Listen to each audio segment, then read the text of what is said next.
All right, let's call this meeting to order. And I'd like to ask everyone to please take this time to silence your cell phones.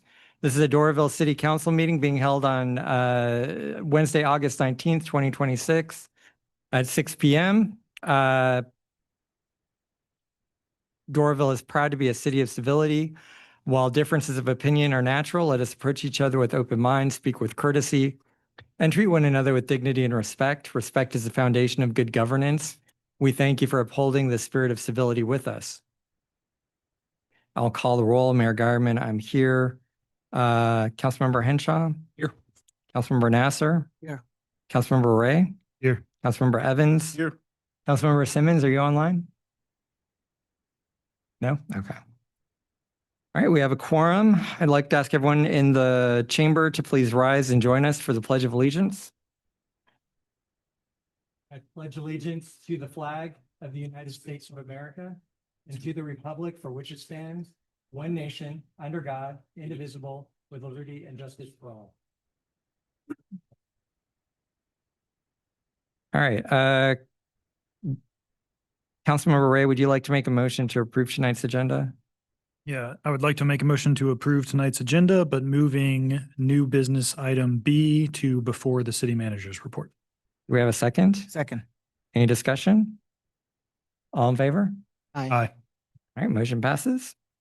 All right, next is public comment. We'd like to invite first anyone in the chamber who wishes to make public comment to come up to the podium. You can have up to a total of 3 minutes to talk about anything you want. Just state your name and where you live.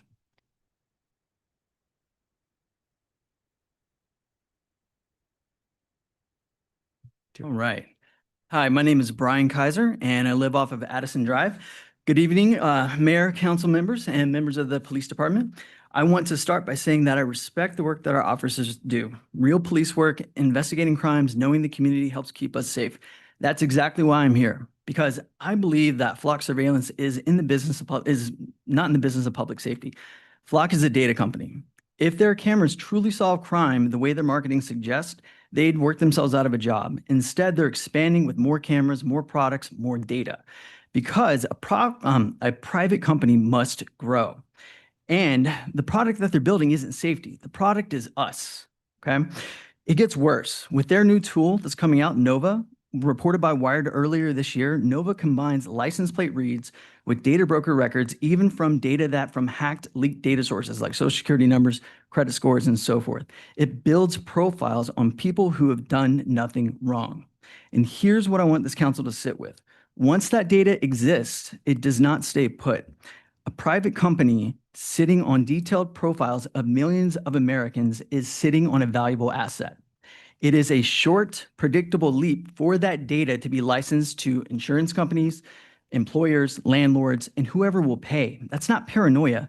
That's how the data broker industry actually works. Ask what happened to 23andMe's customer data in their bankruptcy.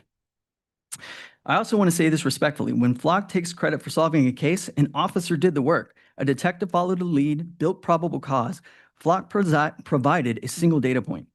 But in their marketing, the technology gets all the credit and the officer becomes a footnote. That's not fair to the men and women in blue.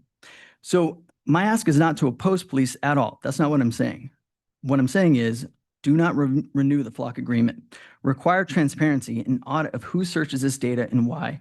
Pass an ordinance ensuring surveillance technology in our city serves our residents and our officers in not a private company's growth strategy.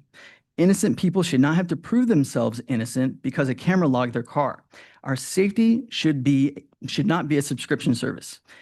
And the people investigating the crimes in our city should be accountable public servants, not a Silicon Valley platform whose real customer is whoever pays for the data next. Thank you.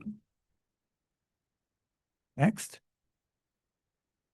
Is anyone raising their hand on Zoom? All right, I see 4 people. So let's start with just down the line, Tyrell Golden. All right, please state your name, where you live, and you can unmute and you can have up to 3 minutes to speak. You have to unmute, Mr. Golden.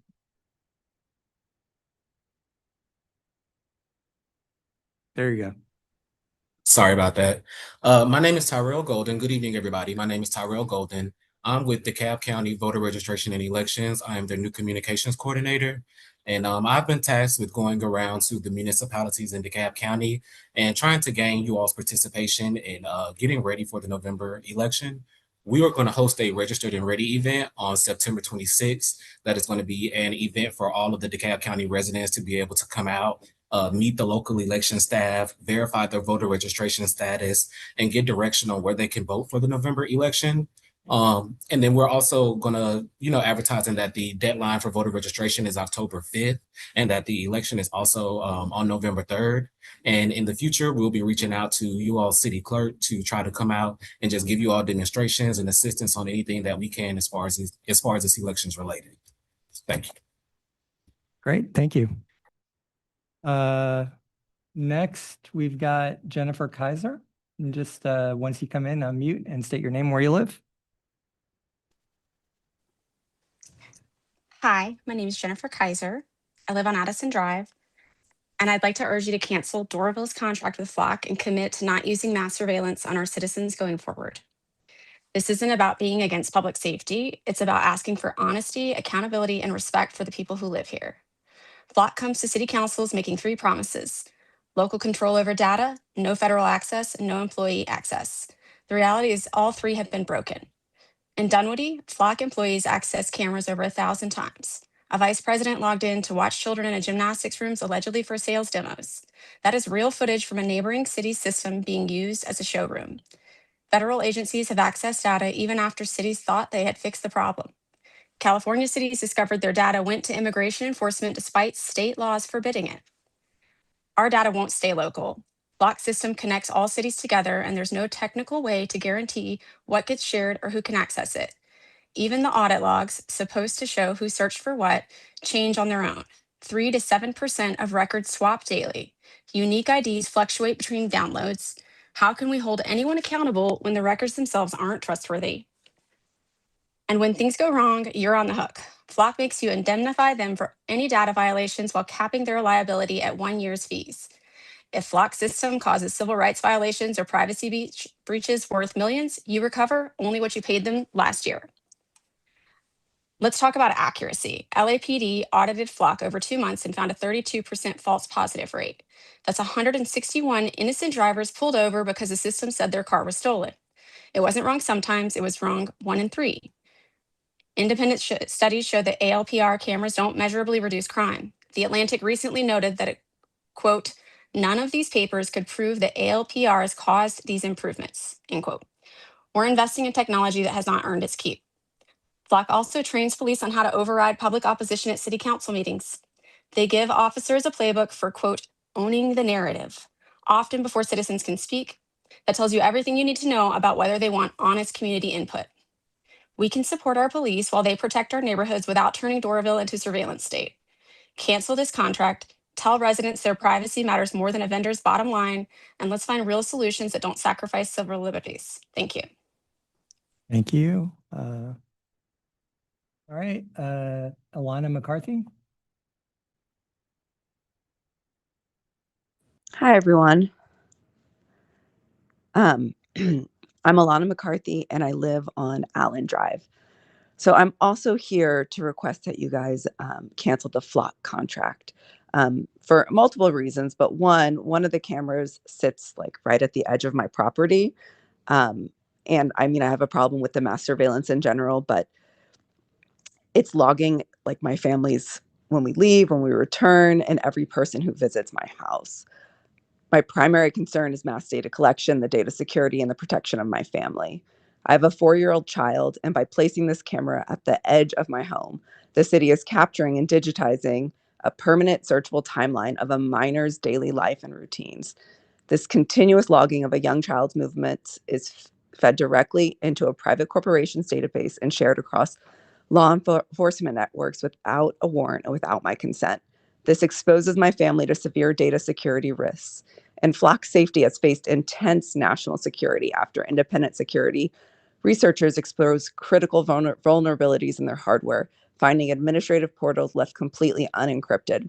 This means our local movement logs, including the exact patterns of my child, are vulnerable to external cyber threats. Furthermore, we cannot ignore the documented history of automated license plate reader misuse. Across the country, officers have been caught using these databases not to solve major crimes, but to stalk individuals and spy on citizens. And over 50 cities across the US have already canceled their contracts with Flock due to these exact concerns over civil liberties and systemic misuse. So I'm asking this council to protect our privacy, my child's privacy, and direct the police department to relocate specifically this camera, but to also cancel all of the Flock contracts. Our city should protect our residents and not build a mass monitoring network at our front doors. Thank you.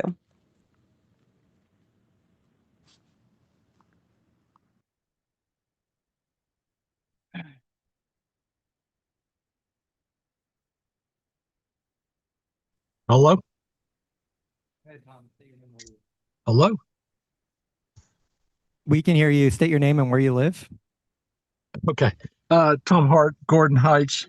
I ditto the last two comments about the flock cameras. I support the Doraville Police Department, but also by the same token, I've been a victim of the Doraville Police Department in the past and have been surveilled and all the rest of it. So the flock cameras, I think, have got some real constitutional problems, and I think that it's just not something the city of Doraville needs to be doing. The other comment I had was these construction projects, mainly the school and the downtown projects, whoever's handling the stormwater runoff and the construction requirements of all these building sites is not doing their job. You've got the creek just loaded up with mud. We've got parking problems everywhere. The streets are littered with, dirt and rocks, and all these trucks are supposed to be cleaned off before they hit the city streets. The excuse from the city of Doraville is that, well, there's no parking requirements because they don't have a occupancy permit. That's got nothing to do with a construction site. You can't use the public right-of-ways for part of your construction site. And if you do, you need to have the police department and a permit to regulate the traffic. The second thing is all these trucks and stuff coming off these sites, dumping mud and gravel on the streets. There's supposed to be someone there cleaning it up, okay?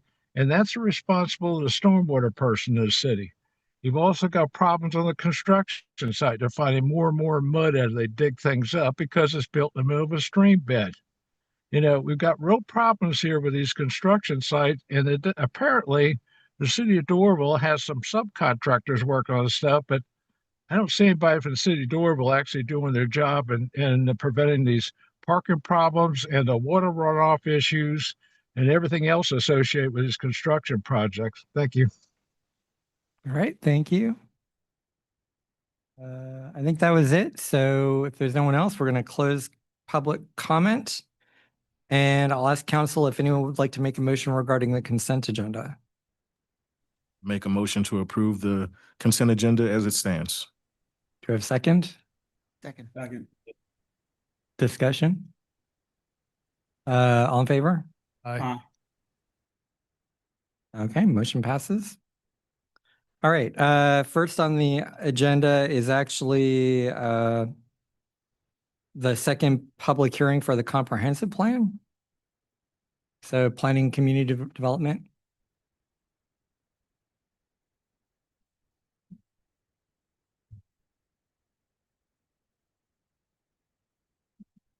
Hey, everyone. Can everybody hear me okay? Mhm. Okay.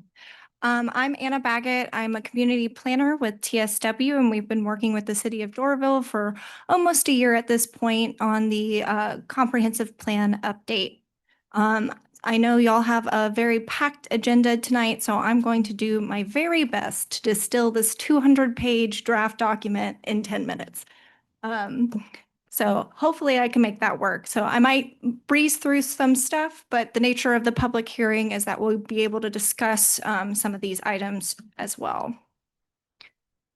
Okay, so it looks like I have a lot of agenda items, but like I said, I'm going to kind of breeze through some of these. I'm going to start with an overview and kind of get into some of the major themes from the plan, as well as kind of talk about next steps for transmittal. Okay, so the purpose of a public hearing, we had one at the beginning to kick off the plan, but this one is to really prepare to transmit to reviewing agencies, including the Atlanta Regional Commission and the Georgia DCA.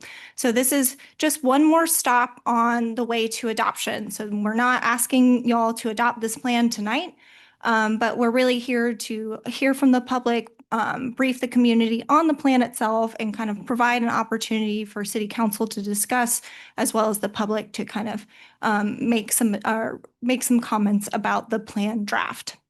If there are any additional changes that we agree upon, y'all can still vote to transmit the document on the condition that these changes are made. So kind of if y'all do not recall what a comprehensive plan is, generally, this is a document that identifies community goals, needs, and opportunities, and you'll see how that fits into the broader framework of our comprehensive plan. One of the core functions is really to define future development and land use policy, really directing future growth and development, as well as guiding future development decisions like rezonings. Typically, these plans only provide kind of a high-level overview of certain related topics like transportation, housing, etc. But this plan is different because we've included a lot of in-depth analyses, including an update to your Recreation and Parks Master Plan, an in-depth stormwater assessment, as well as kind of a deep dive on transportation and mobility. This plan includes a lot of community engagement, and some of the key themes that we found are these kind of 4 big community priorities, which is improving walkability, diversity, natural systems, and housing affordability. And so this is when we, during engagement, when we were talking about needs and opportunities, and these translated into kind of 4 community goal statements, which includes protecting and enhancing cultural diversity, expanding housing mix and affordability, reconnecting communities, and improving walkability, and preserving and recreating natural systems. So some of the scope of our planning process, as well as these community goals, have a lot of overlap. So as much as I know culture, diversity, and arts is incredibly important to this city, I'm going to keep moving to get to kind of some of the bigger pieces. We can come back to this if we have time. But I really wanted to focus on housing affordability. So some of the things that we discussed in this planning process are really focusing on what the city can control. The city can't control the market, they can't control construction costs to a degree, but there are some policies and different things the city can do to really expand that housing mix, like is stated in the community goal. So we focused on 3 key policies, really working to preserve existing naturally occurring affordable housing, encouraging subsidized housing development, particularly deeply affordable units, and then continue expanding allowable housing types in more places in the city with an emphasis on missing middle. So this really factors in to our future development policy. In our assessment, we really found the city has made some really incredible strides, particularly compared to some of your peer communities, to diversify its housing stock, including allowing accessory dwelling units, proactively rezoning to allow more housing types. So our recommendations really focused on continuing this work. So continuing to revise and update the code and your permitting processes to kind of reduce the hurdles to housing development. Also developing resources to fund future housing projects, as well as, like I mentioned, creating that supportive land use policy in this comprehensive plan itself. So we identified some housing types. I'm not going to go through all of these, but they generally fall into 3 different buckets. Something that you would find in your traditional neighborhood, kind of that neighborhood scale, missing middle. And what I mean by that is kind of between your single family house and kind of your lower density housing and your high rise apartments. So these are, modest in size, but still provide a lot of housing units.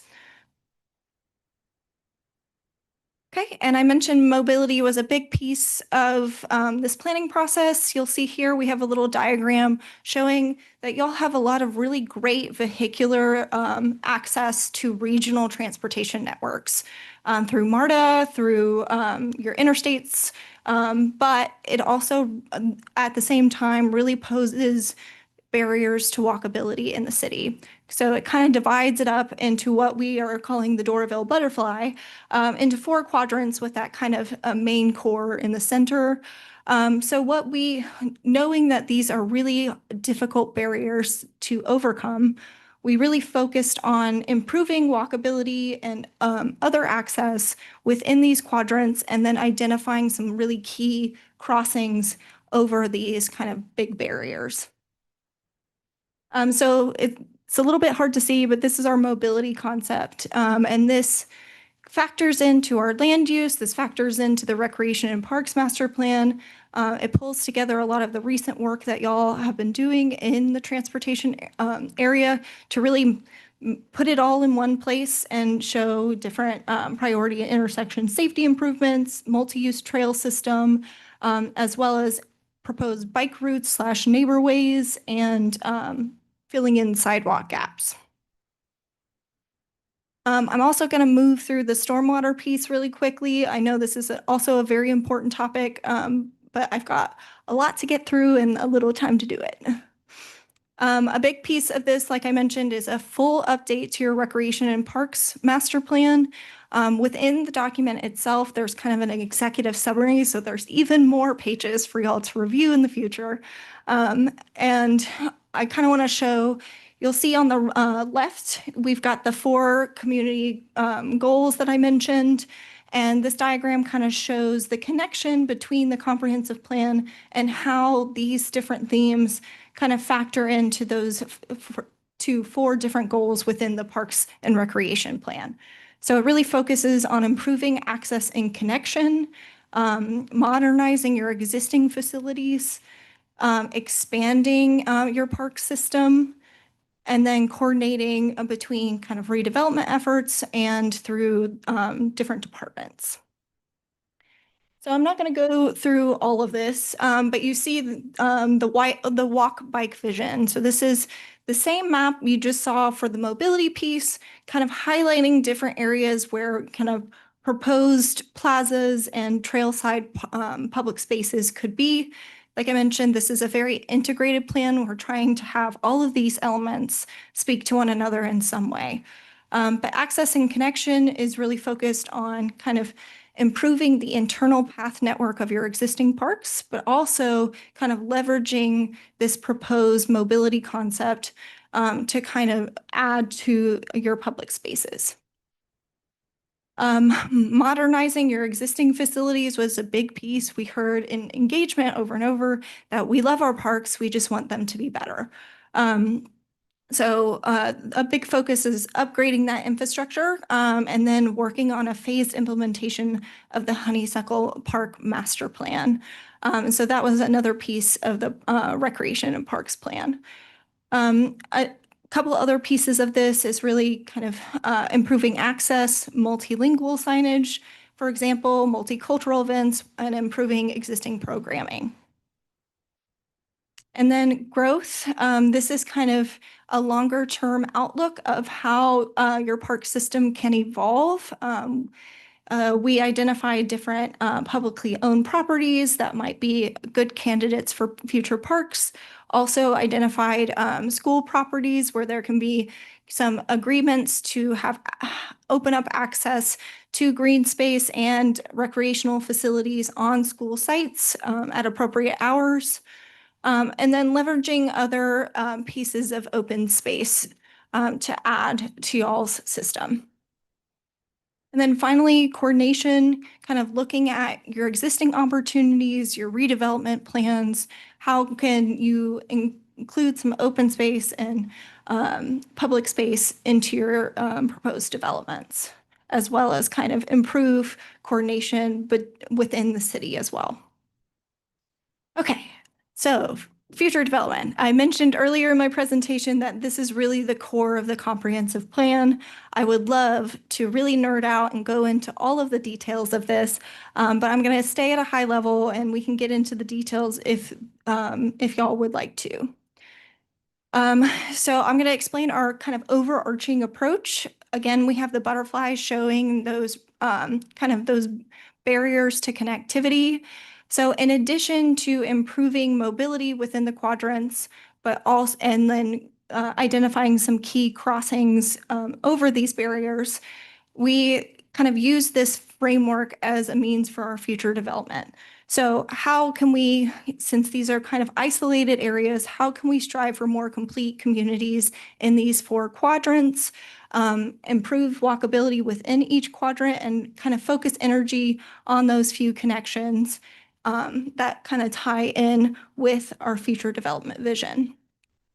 So when I say complete communities, what I basically mean is these areas meet the basic needs of residents within walking distance or a short drive. So many of these quadrants already have a lot of these elements. So think parks, schools, residential. But what about adding, shopping, restaurants, jobs, additional housing types into these areas in an appropriate way? So taking this approach, we end up at our future development map, or our proposed one, which organizes the city into different future development areas, also called character areas. So each area has its own policy, which includes a future vision statement, a defined appropriate scale and form, a stoplight chart showing appropriate land uses on a yes, maybe, no type of scale, as well as some strategies to achieve this vision. So how do we draw these areas? So we considered, where is development occurring already? We also looked at existing land use patterns. What is important to preserve? And then community input. What do people want to see? And then finally, kind of going back to that complete community approach, what daily needs are missing in each of these quadrants, and how can we incorporate those? In terms of these categories, there are some predominantly residential, some commercial and mixed use, and then some specialty districts. The specialty districts, those are a little complicated. These are areas like your city center that have their own master plan, their own vision. We just incorporated it into our future development vision. Same with Assembly, and then also some areas that are just a little bit different, like kind of your industrial area closer to 85. So some next steps. If the city council chooses to transmit tonight, we'll make any agreed upon edits, and then we'll transmit the draft to those reviewing agencies. They can take from as little as 2 weeks to 2 months to get their comments back to us. If there are some requirements that we missed and we need to address, we'll make those changes once that is returned to us, and then we'll proceed to plan adoption. So a couple of things to point out is that we are not adopting the plan tonight, so there is room for change. So the plan has been up online for review through Conveo, where you can add comments directly to the document. So yes, there's a lot of time to make changes is basically my point. So that's all I had. I hope it was about 10 minutes, but like I said, a lot to distill in 10 minutes. Thank you. Thank you very much. I think since this is a public hearing, we'll start with comments from the public first. So first, just would like to open it up to anyone in the chamber who would wish to speak about the comprehensive plan, in favor, against, like about any particular part. Feel free. We'll give everyone 3 minutes to start. And then if there's enough time after that, we can open it up to additional comments. And we can also look online and see if there's anyone with their hand raised. All right, I'm not seeing any hands raised or anyone coming up to the podium, so we're going to close the public hearing. And we'll go to council. Actually, I see a hand that raised. We'll let him in. Tom Hart. Tom, just unmute and state your name and where you live. Yeah, Tom Hart, Gordon Heights. I think this plan needs a little more public comments or a little more public intervention. What's going on is because I don't think the neighborhoods have any idea what this person just talked about. I was involved with TSW before. I was on the committee. Then I was off the committee 5 separate times. You know, this is about City Hall and the politics controlling this thing and not the citizens in the neighborhoods because there's very little communication. I don't see anything in this plan that increases of tree canopy in the city. And working with GDOT on connectivity, I don't see any reasonable connectivity on this plan. And the city already is absolutely loaded up with affordable housing. And again, this is the only mission the ARC has, and that is to plow every city under, bury every stream, cut down every tree, and build as many apartments as they could possibly cram in the city of Doraville. That's the only plan the ARC has. So I think this whole plan needs a public review. This is an election year. It's an opportunity for every citizen in the city to take a look at this whole plan with a jaundiced eye and come up with a plan, unlike the last 2 plans the city have had. You know, this is supposed to be a 20-year plan, but it's never turns out to be a 20-year plan because the city keeps changing it every 2 to 3 years. And then it makes text amendment changes to the zoning based on a phony comprehensive plan. I think the whole thing is a problem. I think that you need to spend the next 2 months for the citizens of the city, door to door, be able to review what's going on here and let them vote on what's going on here instead of 5 people on the city council directed by the Atlanta Regional Commission. We've had problems with Atlanta Regional Commission before, actually had an attorney on the city DDA. It actually had ARC employees on the different commissions. That's an absolute ethics violation in the state of Georgia. So we need to have this, you know, turn the light on the subject, let the people of the city decide instead of just turn this thing over to the ARC because they don't have the citizens of Doraville, you know, in mind when they're making these changes. This is purely ARC nonsense. Thank you. All right. Anyone else? I don't think there is. So we're going to close the public hearing. And I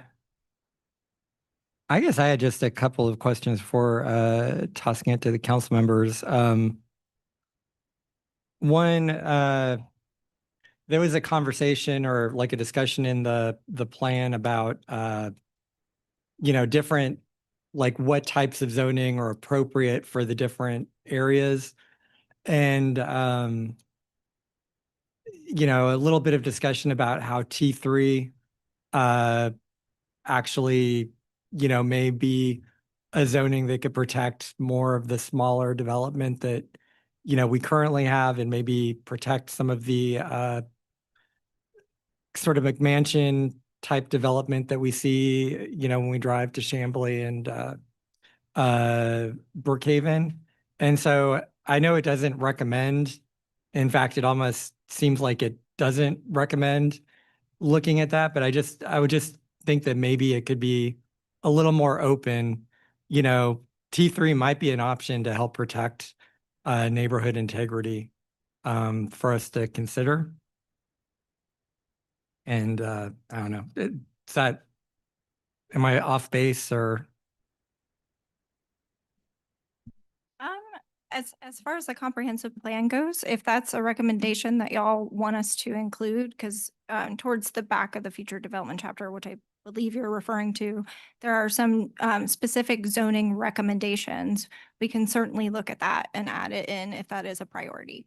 Well, I just think like if we're using this as the roadmap for future development, you know, we should put what we think is realistic, but I think there have been a lot of conversations over the years in my neighborhood and other neighborhoods about how do we try to protect the character of the neighborhood. This might be a way to do that. And so I wouldn't want to preclude that by just recommending one type of zoning. Right. And yeah, and in the current plan, it is kind of like that where, there's a little bit of talk about like the, character imagery and stuff, but then it's like, and we recommend these zoning districts. And I think this one's a little bit more flexible in that we kind of have both. Like there's some recommended zoning districts in here and implementation strategies and stuff, but then the stoplight chart that Anna was referring to, it is really focused on, I believe what you're referring to, which is kind of, the outcome of what kind of neighborhood are you trying to allow? And then basically like, this is the kind of stuff that gets you there. This is the kind of stuff that might fit in depending on the circumstances. And this is the stuff that does not get you there. And each of the districts in the land use area has that kind of approach to it, kind of focused on, what you're trying to build. And then, you can kind of figure out depending on the circumstances of how you get there. Okay. And Anna, you don't work for ARC, do you? I do not. I would like to clarify that the transmittal to the Atlanta Regional Commission, they have no bearing on the contents of the plan other than to make sure that we are adhering to state requirements. Yeah. They may offer some, recommendations, but those are always optional. Okay. And then I guess it's just another comment based on our conversation last month, I think, about the parks. I saw that the field house they're recommending leave it and, renovate, like do some improvements to it. So I would just say for council, that's maybe something to consider about like allowing repairs to proceed, because it looks like even in future iterations of the park, we will have this field house in some form or fashion. I think I'll start with Councilmember Ray, just because you were actually on the committee, if you have anything you want to add or say. Yeah, thank you. I think first I'll just say that we did have a lot of public comment on this. We had an entire committee of business owners and neighbors who came in to talk about it. We had a public event at the exhibition hub that the entire city could go to. So this is not the ARC telling us what to do with our city. This is our residents telling us what to do with the city. I did want to address that one comment though, about the tree canopy. I know we breezed through kind of the natural systems, but could you maybe just do a couple brief highlights on natural systems and what it highlights there? So the tree canopy actually appears in two separate chapters. The stormwater and natural systems, as we all know, tree canopy is a huge help to managing stormwater naturally. And we even map kind of where existing impervious cover is, or surfaces that don't allow rainwater to penetrate the ground. Kind of overlaid with canopy to kind of highlight the areas in need of tree planting. Additionally, in the parks or the recreation and parks chapter, their growth vision kind of highlights some priority conservation areas. So areas with really dense existing tree canopy, those are priority conservation areas for, trees in general. Awesome. Thank you. And then regarding the housing stuff, I wouldn't hate maybe more explicit. These areas make sense to rezone, but I will say in general, in the implementation strategies, it says allowing duplexes by right, which would be switching to T3. So I think it's clear in what you can do, and we have the levers to pull to do that. The other piece I wanted to touch on is kind of a leading question, but I think I read that the parks plan talks about what we spend on parks compared to our peers, and that they're a little bit underfunded. Does it provide any sort of strategies around improving the parks, better funding the parks, anything like that? Yes. So we worked with Perez Planning and Design on the Recreation and Parks Master Plan update. So I have a lot of information about it, but they would be best to answer this question. They do identify a lot of different grant sources that would help kind of fund some of these projects and priorities. Sorry, I do remember some of the data, but yeah, it was about, I think it was around like 200 per person basically is kind of the average for cities our size and with our size network, and we're at about 82. So.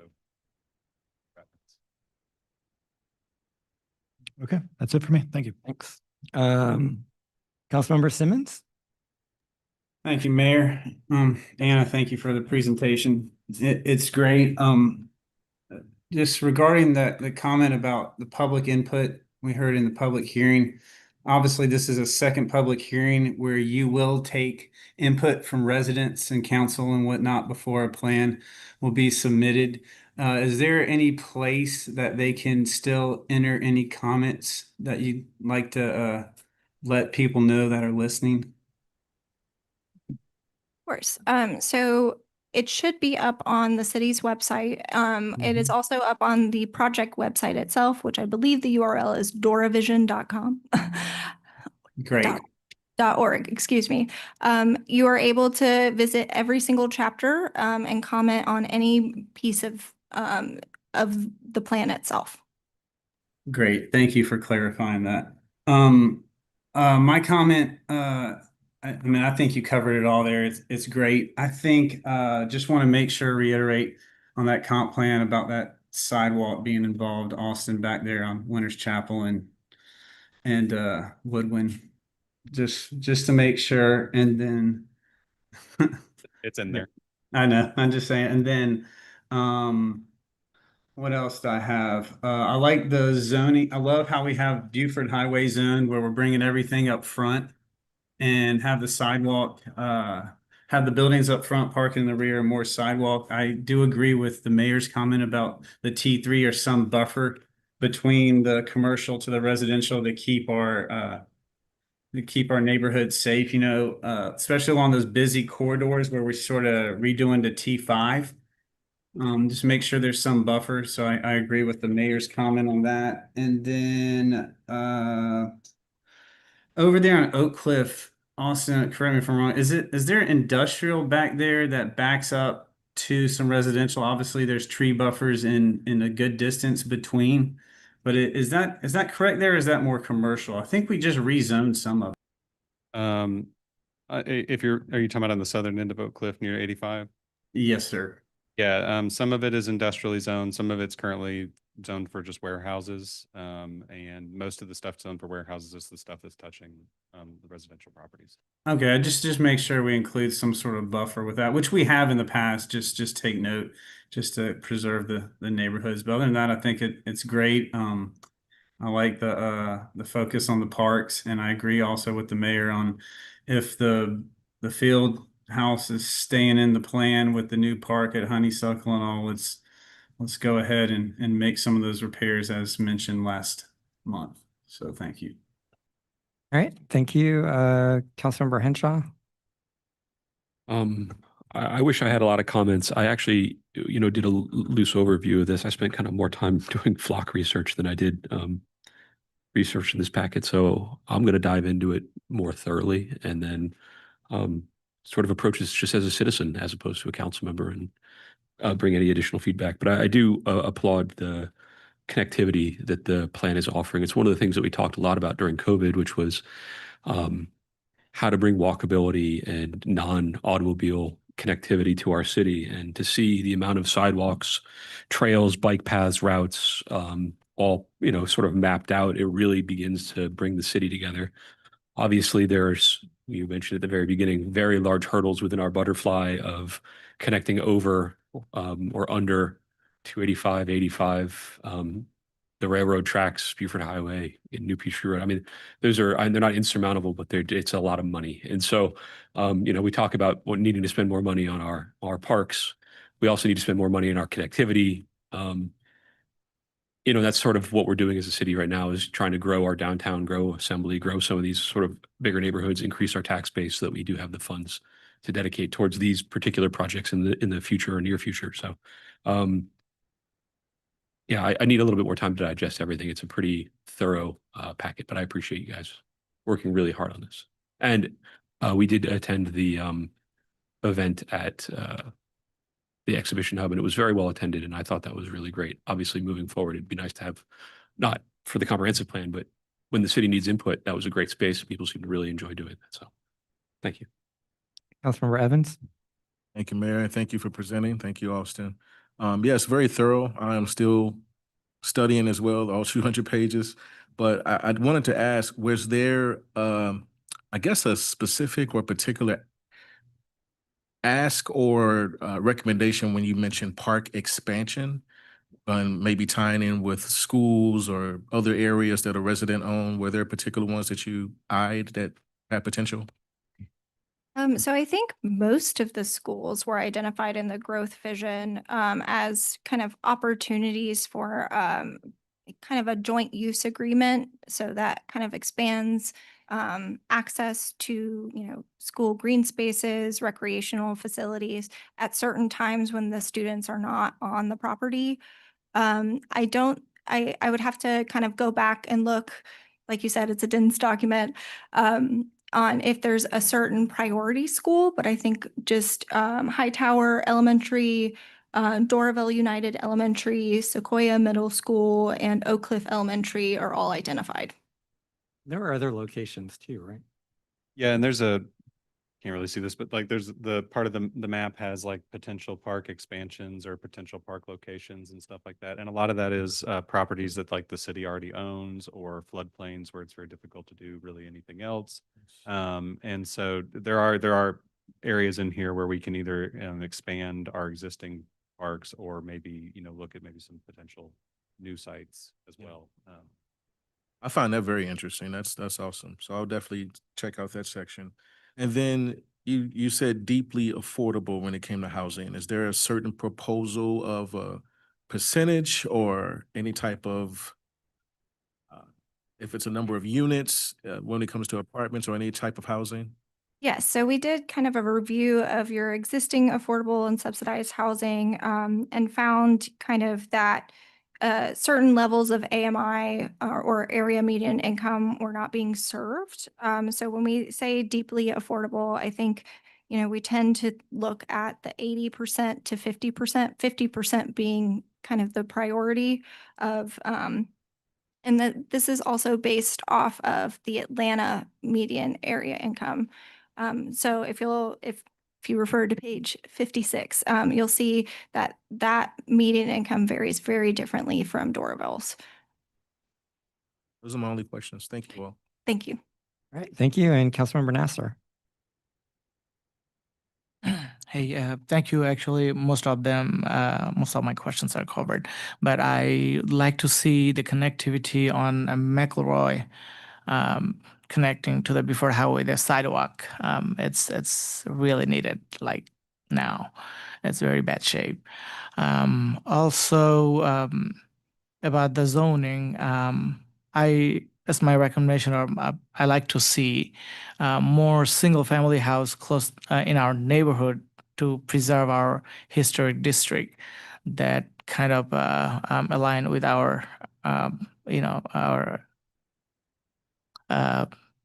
with basically is matched with our historic district. Don't want to see a lot of apartments close to the neighborhood. Other places, yes, where it's appropriate. And that's all about it. I appreciate it. So you guys are talking about a transmittal tonight do you need that to keep the process going, or what do you need from council today? Yes. So like I mentioned, the review can take anywhere from 2 weeks to 2 months. So we can still make changes. It's really just so that ARC and the Georgia Department of Community Affairs can review this document to make sure we're adhering to all of the requirements from the state of Georgia. So like I said, some additional changes can happen. The transmittal is just transmitting this document. Mhm. It doesn't make us we can still make changes to it. It's just saying, here's what we've got so far. Please review it. Yes. Flag any potential issues. Council and the community can continue to weigh in. Okay, is there anyone? Yes, go ahead. Can you just speak up to the either of you to the state requirements of why we do this? Because that's just something worth touching on again. Yeah, so the state of Georgia requires every community to update their comprehensive plan every 5 years. So some of those updates are light updates, and this one is a major update, hence the 200 pages. And there are certain requirements that we have to hit. Public hearings are a part of those requirements, so we are required to have 2 of those.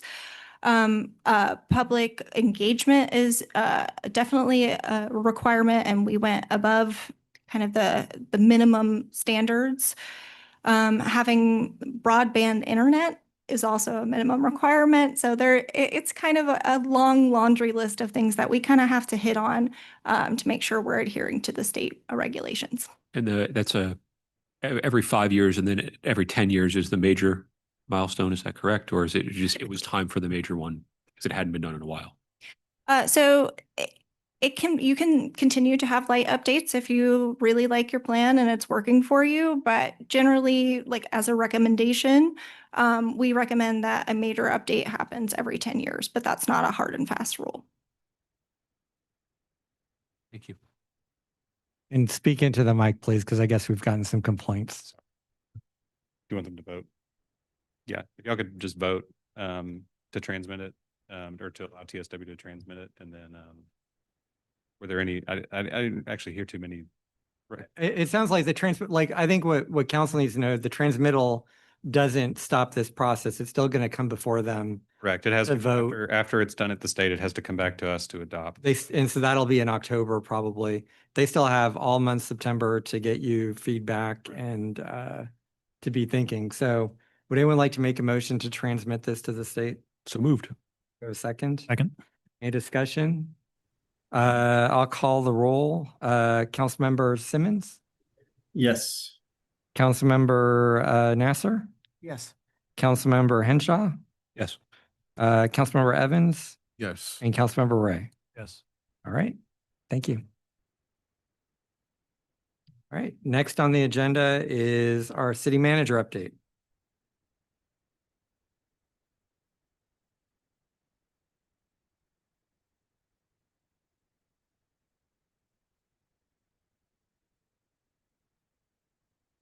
Good evening, Mayor and Council. Won't have a long update this evening. I wanted to point out that the department head reports have been sent out. They are in the packet for your review. But I did want to point out a couple of things that's going on here in the next couple of weeks. Crystal Floor has been working on the recycling program that we had discussed before, and we are ready to roll that out. It's going to be a pilot program. It's going to take place at Public Works. We are going to run that program from September the 5th through February 27th every Saturday from 8 a.m. to 10 a.m. Our community can pull up and check in with a Public Works employee, and they'll take care of the items. Items that are accepted are the cardboard, plastic, and aluminum, and we will not be taking glass.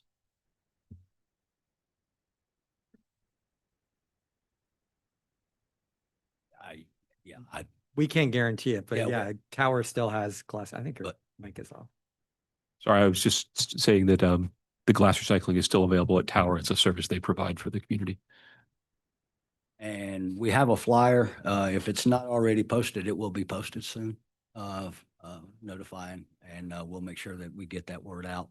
And this will be in partnership with Waste Pro, as we discussed at previous meetings.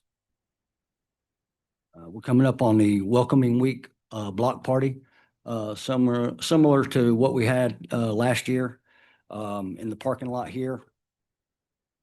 That is on Saturday, September 12th from 11 a.m. to 2 p.m. Majira has been working on organizing that and putting that together, as well as the Cows of DeKalb project that is still ongoing that she's working on. That's the DeKalb initiative, and we still have a call for artists. The deadline for that is the 23rd of August. We have another project that DeKalb has, another initiative that DeKalb has reached out to the cities to participate in, and it's Adopt a Book Box.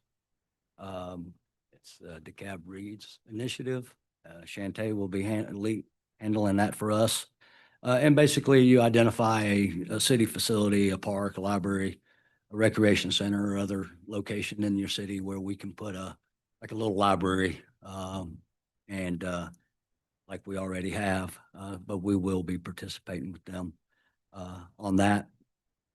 Excited to report that we did interviews for the communication coordinator position, and we have made an offer, and the position offer was accepted. Our coordinator will be starting on August 31st. So that fills that position. And then Maya, who was our intern, filled the communications, other communication position that we had. It's a part-time position. I want to point out the qualifying is over. Shantae did a great job on getting everything organized and making sure that our documents were turned into the county regarding our upcoming special election. I believe that is it, and I will take questions. All right. I just want to echo what you said. Thank you, Shantae. We're lucky to have you diligently accepting people's all their election requirements. And I know you've followed the letter of the law the entire time. So we are very lucky to have you. I guess, Chuck, I just had one question on the cows. Yes. Do we not have anyone who submitted? I saw they sent out another. Well, we might have some. I don't know, but the application, we're taking applications all the way to August 23rd from what I. Okay. All right. I didn't know if they were having a hard time finding someone, but I just make sure the public knows it's like $3,000 to design like what art is going to go on this cow, and it'll be placed in public. So, I would definitely encourage any artist to check that out. Councilmember Nasser, do you have any questions? I do. It's about, I think when I got in council, I have requested for some streetlights. It's been 7 months now, almost 6 months. I haven't seen anything. Lights. Yes, I haven't seen anything. I got a lot of questions from people asking me what's going on, why it takes so long. It's been 7 months. I really like to see some of them. I would love. Is there any feedback you can give me about it, please? We'll reach out to Georgia Power. Yeah, Presidents wants to know. They are Chris LaFleur has gone out and has spoken with Georgia Power. So we are waiting on them for the streetlights. Yeah, it's been 7 months. It's a safety concern at certain neighborhoods, certain areas. So I really like to see it takes in place, and I appreciate it. Thank you. So maybe Chuck, maybe next month in your report, you can just come with like an update on where we are with the streetlights too. Councilmember Simmons. No comments. All right, easy. All right, thank you. Councilmember Ray. Yeah, I'll start by thanking you and I don't think I see Chris here, but thank Chris for the hard work on getting the recycling pilot together. I've already gotten some positive feedback on that it's happening, so I'm excited to see how it goes, and hopefully it can become a permanent fixture. Only other question I had, I know we approved the Motors Industrial Path. I'm sorry if I missed you mentioning this, but from New Peachtree down to Motors Industrial, do we know when they're going to start construction on that? I do not have a hard date yet. Mm-hmm. I will get that and get that to you. But I know that Jay told me that they have the documents, and so let me get that date, and I'll send it to you. Okay, sounds good. That's it.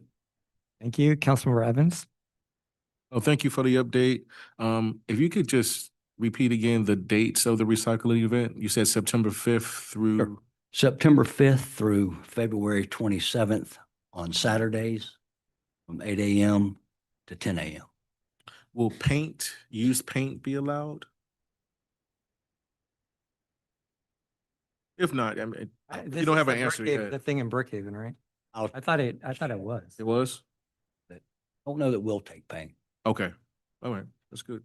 Thank you. I will say for the Doraville recycling, I think it's more just the household items that we can put in our own canisters, but they will take it free of charge for residents who want to drive there.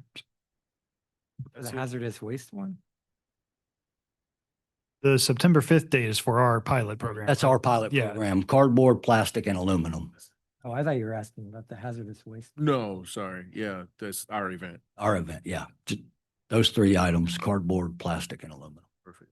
Thank you for the clarification. All right, Councilmember Henshaw? Thanks. I had a question about lane management for the recycling program.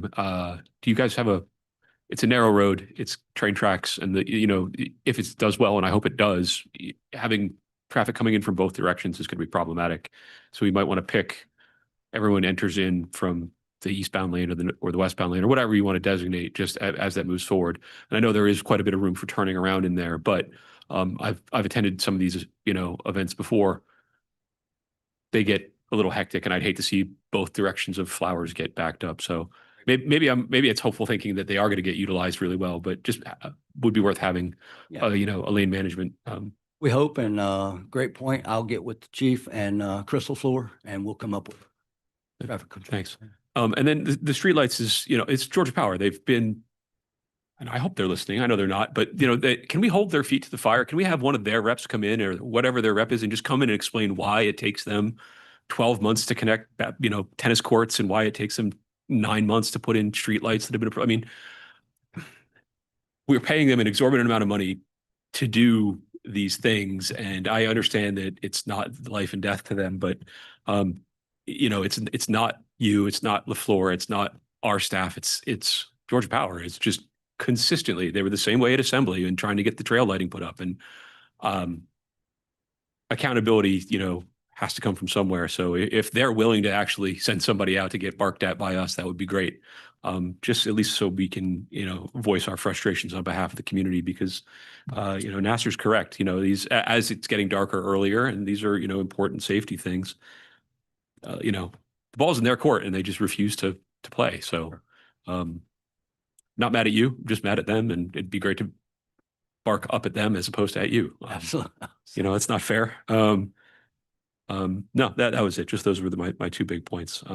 Obviously, and the sidewalks as they come, but just, the next time LaFleur is in, we got a paving update. Can we get a sidewalk update, just for future, just dates, and I know there's obviously right-of-way acquisition and other issues involved with some of those projects, especially since we just recently acquired part of McElroy from DeKalb County. And, there's more than just go out and do it, but yeah, it would be good to just at least have a schedule that we can know and try to stick with. So Absolutely. Yeah. thank you. With Chris, and we'll probably be bringing a presentation to you next month on Honeysuckle Park. We went back out and at your direction and tried to get a phased approach to that plan. So we've received something. We'll to present it probably at September meeting. All right, Councilmember Evans? Looking at the police report, so I noticed, and maybe Chief Dayette may have a better answer or more clear.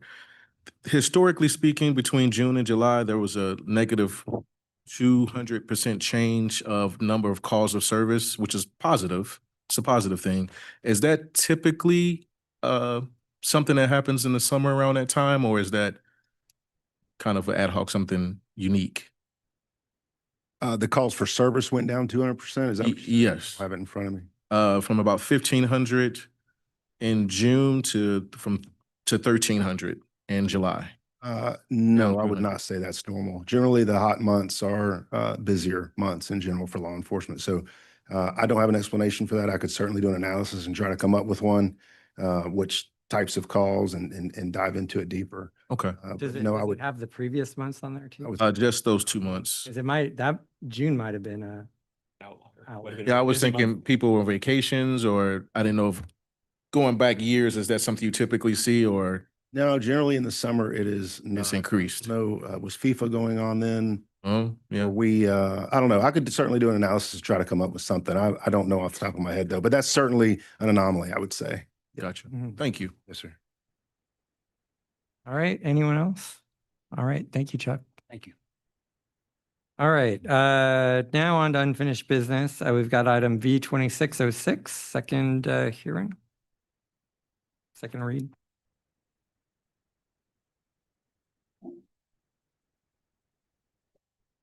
And I also got emails that I needed to talk louder, so we'll. All right, where's the click?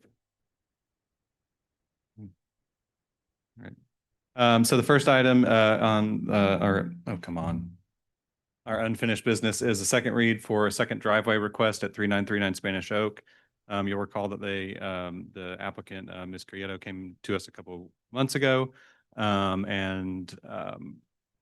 At the time, it was council's request that, they take some time to rework the plan that they were proposing and maybe try to come up with a request or work with staff on a proposal that would be within the limits of the code and they wouldn't need a request or they wouldn't need a variance. So it did come, she was out of the country until recently, so it did come down right to the wire, but we did receive a request from the applicant on the 15th of August requesting that council allowed the request to be withdrawn without prejudice. So basically that would mean that it would be like they didn't apply and they wouldn't be subject to a penalty, the 24-month penalty. They can just do whatever they want after that. And they would work with staff on if they wanted to amend their driveway plan to coming up with something that was compliant with the code. So Does anyone need to say anything about that, or can we make a motion? You need to make a motion? yeah, make a motion just to withdraw the application. So moved. Do we have a second? Second.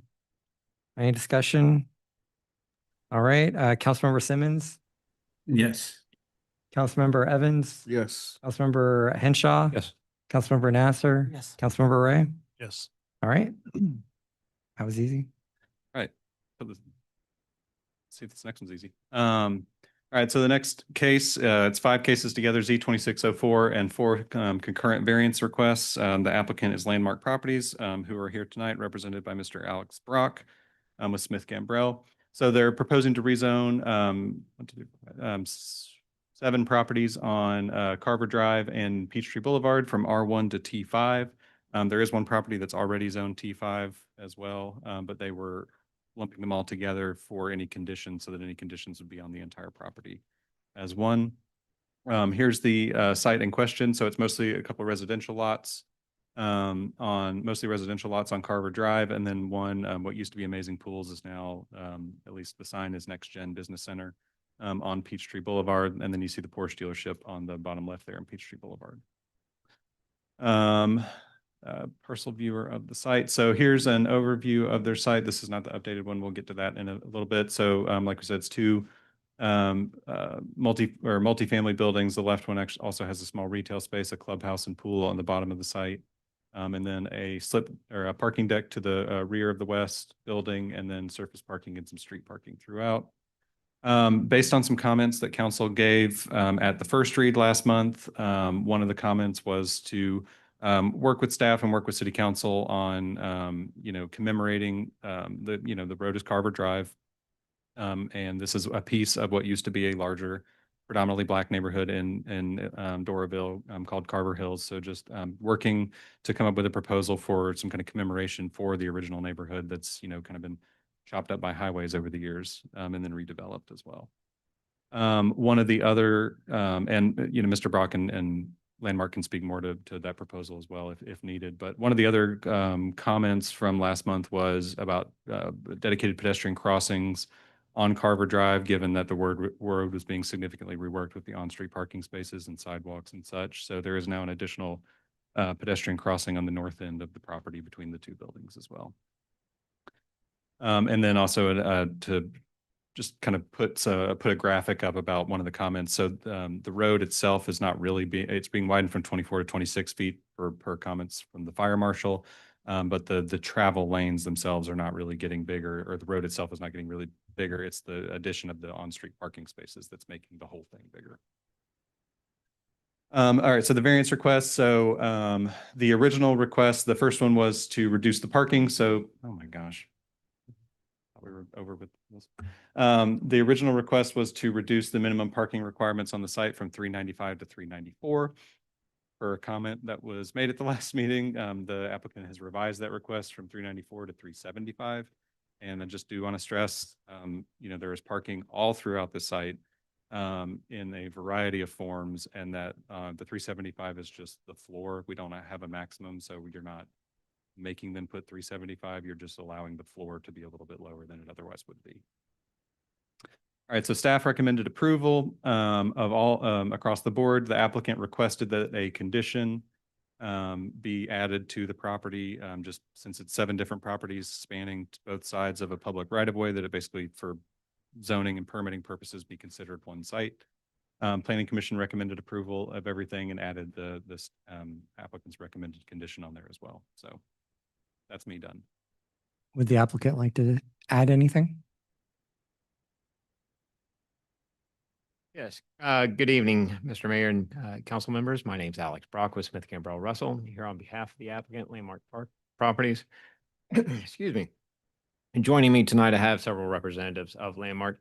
I think Austin did a pretty good job of covering what we have changed since the July City Council meeting. There's just a few things I do want to touch upon. The exhibit with Carver Drive. I just want to emphasize that we are widening Carver Drive from 24 feet currently for travel lanes to 26 feet. And then outside of that 26 feet are parallel parking spaces. So the parallel parking spaces are not within the travel lanes. They're not impacting travel lanes at all. Those are exterior. So we are widening Carver Drive to accommodate both wider travel lanes and on-street parking. In addition, there was a comment regarding regarding a monument to commemorate Carver Hills. We are including that in the site plan. I believe Landmark has had some discussions with Councilmember Evans on how that monument should be incorporated. We are willing to include that in our plans. Increased mobility, which Austin had covered, we are adding crosswalks. One thing that I would like to note, since the last meeting, the connection on Carver to Parsons north of our site is now open. I actually drove on that today. So there is increased vehicular connectivity north of our site as well. The parking reduction, we are asking for a reduction in parking. We received feedback at the last council meeting that several of the council members said that they would support a further reduction. We went back and looked at some of the other multifamily and what Landmark feels is sufficient to sufficiently park this site. And we believe 375 would give us a sufficient parking on our site. And we're still above what is provided for other similar multifamily developments within Doraville. Specifically, the Camino has a parking ratio of 1.23 spaces per unit. Marlowe Chambly has approximately 1.26 spaces per unit, and we are providing 1.32. So we're above the parking ratio of what other surrounding developments have. With that, I'm here to answer questions as well. We recommend your support with the applicant's condition, and All right, great. Councilmember Simmons, do you have anything? I just wanted to say thank you for adding that crosswalk on the north end. Thank you. Thanks. Councilmember Nasser? Thank you, Joseph. My question is, so we are decreasing from 395 to 374 parking? But 394 to 375. 375. So also at the same time, you gonna have a business underneath of the apartment, right? That's correct. There is a commercial space. So that 375 is included that Includes on the street parking? space. Yes, that's correct. So if the business serving customers, all the customers gonna park and take those parking out. So that's not really providing the parking for the residents. Potentially, but there is also a structured parking on the west side of the development, which is in proximity to the commercial space. Because we had an issue throughout the city about that on-street parking. So I do not want that to repeat it again. And then we go through with the residents and the residents have anxiety and come after us and we don't want to deal with it. So that's why I recommended last time to increase more parking. Understood. And I believe the other developments in the city, one of the issues they have with on-street parking is that the on-street parking is partially blocking travel lanes. With our development, we are widening Carver Drive to include the parallel on-street parking outside of those travel lanes. So there will be no impediment to traffic along the right of way. What do you recommend? Staff are recommending approval. I think that the amount and variety of the parking and the way it's distributed through the site works for the commercial space and the other components of the development. For the Chambly location that you mentioned, they do have retail in the bottom, so that ratio works for the Chambly building, right? Correct. The Chambly development is a mixed use and has commercial spaces on the ground floor as well. I think that's Councilmember Nasser is just concerned about the whether it can service it. I think pointing to a real world case is helpful. So I want to make sure it's not inconvenient for our residents who lives here, who are going to be our future residents, are the residents who we have here in the city. I do not want to make it inconvenient for anybody else. I want to make sure all the purposes served what we are serving for. Based on the what's been provided to staff, we feel confident that the amount that they're providing or proposing to provide can serve the entire development. Okay, thank you so much. all right, Councilmember Henshaw. Just to piggyback off of the previous comment, it looks like quite a small retail space. It's not the entire ground floor of the building. It's like one corner, correct? That's correct. It could be a retail shop or a small coffee shop, or it's not I know a lot of the Chambly businesses, the entire ground floors are retail. So they have a significantly, more dense traffic pattern. No, I was one of the ones that recommended and I wasn't even necessarily recommending reducing your parking, but also just giving yourself a little bit of a buffer to make sure that you don't have to come back again and ask for another variance on that. So, but I'm happy with the small changes that you guys made. I think it's going to be a great project for the city. I think it'll tie into the other developments that are happening over there, and hopefully the Chambly-Dorville CID can get their reconnection project off the ground, find some federal funds to allow for much greater pedestrian connectivity back into Dorville proper, and the assembly site and everything. So no, I think it's great. Thank you. Thank you, Councilmember Ray. Yeah, this is great. Thank you for that crosswalk. I would say as you develop any roads, if there's room for even just a painted bike lane to help with that, but I'm in favor of reducing the parking requirements. I've waxed poetic about this multiple times, but we're never going to get people to start walking if we keep making driving the most convenient option. And I think it's safe to let developers determine if they can make a site work with the amount of parking they want to. So I'm in favor of it. Thank you. Thank you, Councilmember Evans. And thank you all. I appreciate you going back and including in your plans the commemoration for the neighborhood. I know it means a lot to the residents and the families and the members of Mount Carmel Church. So thank you all for doing that. I don't have an issue with the reduction in parking whatsoever. I do have a question though. I believe it's roughly 13 spaces. That's the parallel on the street. Is that accurate? I believe it's more than that? 26. Okay. I believe it's 26. I remember 13 if it's more, that's great. From the previous conversation. The real question in that is they're not reserved. Is that correct? Okay. And then did you have an idea where these 20 spaces would come from, the parking deck to allow for more units or somewhere in particular? We looked at a mixture of the surface parking in the partially the parking deck. So it's spread throughout the site where we're reducing. And lastly, the mix of units, 285, but regarding studios, ones, two, threes. The majority is one bedroom Okay. apartments. So that does allow the parking reduction or Gotcha. facilitate the parking reduction. There are a smaller number of 2 bedrooms and a very small number of 3 bedroom. Sounds great. I look forward to this moving forward. Thank you. Thank you. Cecil around? No, I guess we'll just ask council to go through each one of these individually. Would anyone like to make a motion regarding V2606? Oh, that was previous one. Oh, sorry, Z2604.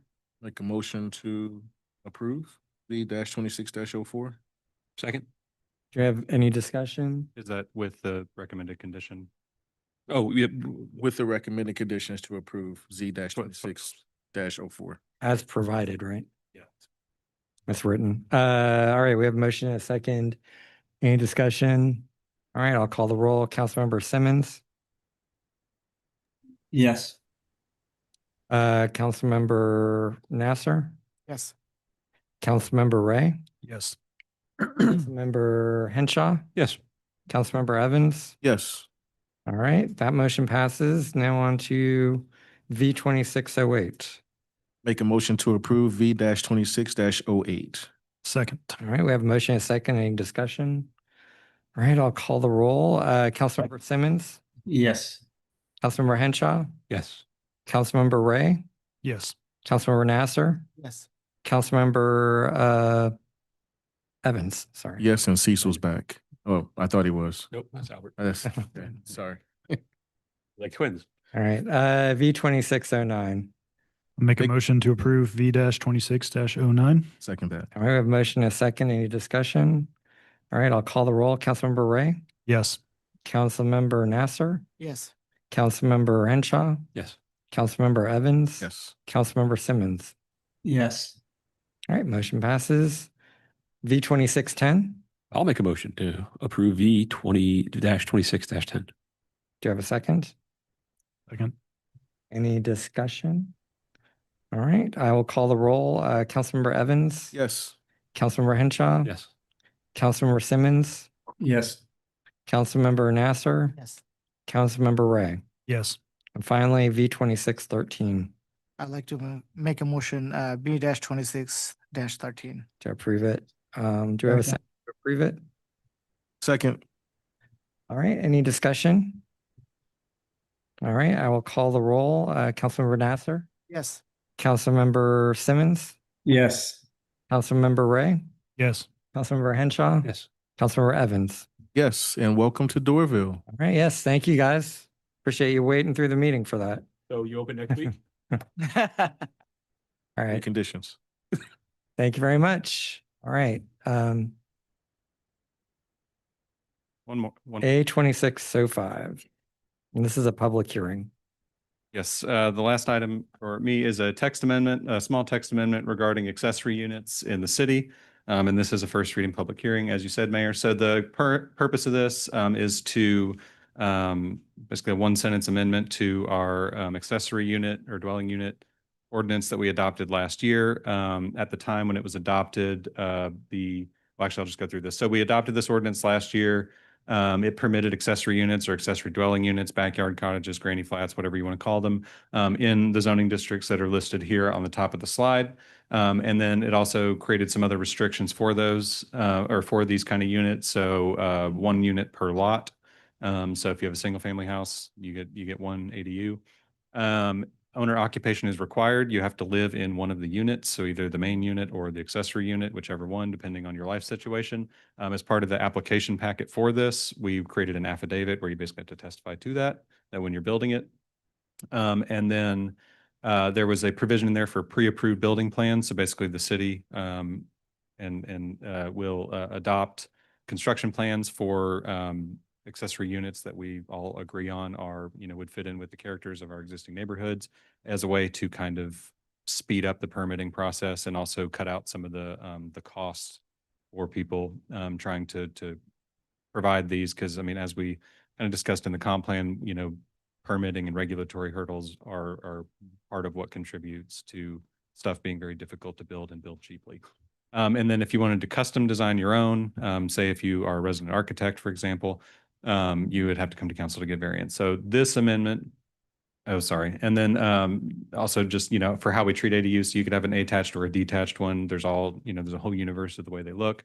But if it's a detached unit, we basically treat it the same way we would treat your shed or your carport or detached carport or whatever.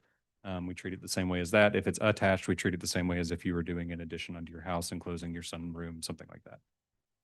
And then just some examples of the pre-approved plan. So I presented some of these last year, but just examples of other communities around the country that have adopted these and what those look like. So Agoura Hills, California, Kingston, New York, and then maybe us. This is one of the models that we're looking at. So the proposed amendment is basically just to amend this section of the code that basically says if you are using you may construct one of these units within a plan that the city has pre-approved and adopted to expedite the permitting process. But if you're not doing that and you are designing one yourself, it has to be from a stamped architect.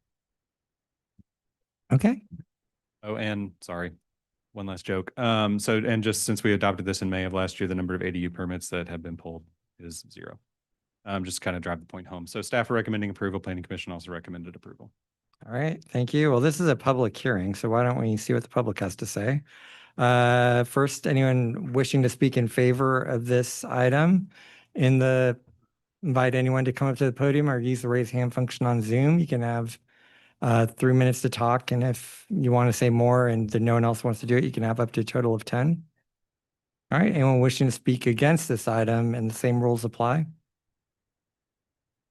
And use the raise hand function on Zoom if you want to weigh in on Zoom.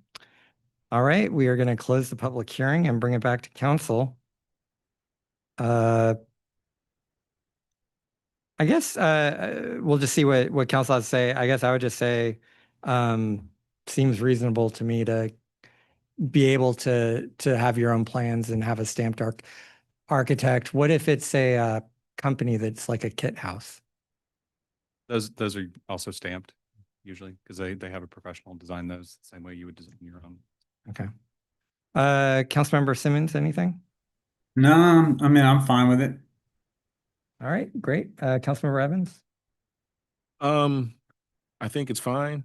I guess my only potential concern, and this is more for you all, if there's revisions after revisions or change in plans from resident side, is that going to be a nuisance, if you will? Are you talking about like if they use one of the ones that we've adopted and then they're just changing it? Correct. I mean, at that point, you would have to talk to the architect that designed the plans originally and pay them to revise it. It's basically the idea is that if you want to use this, you do this exactly. It has to be exact. No.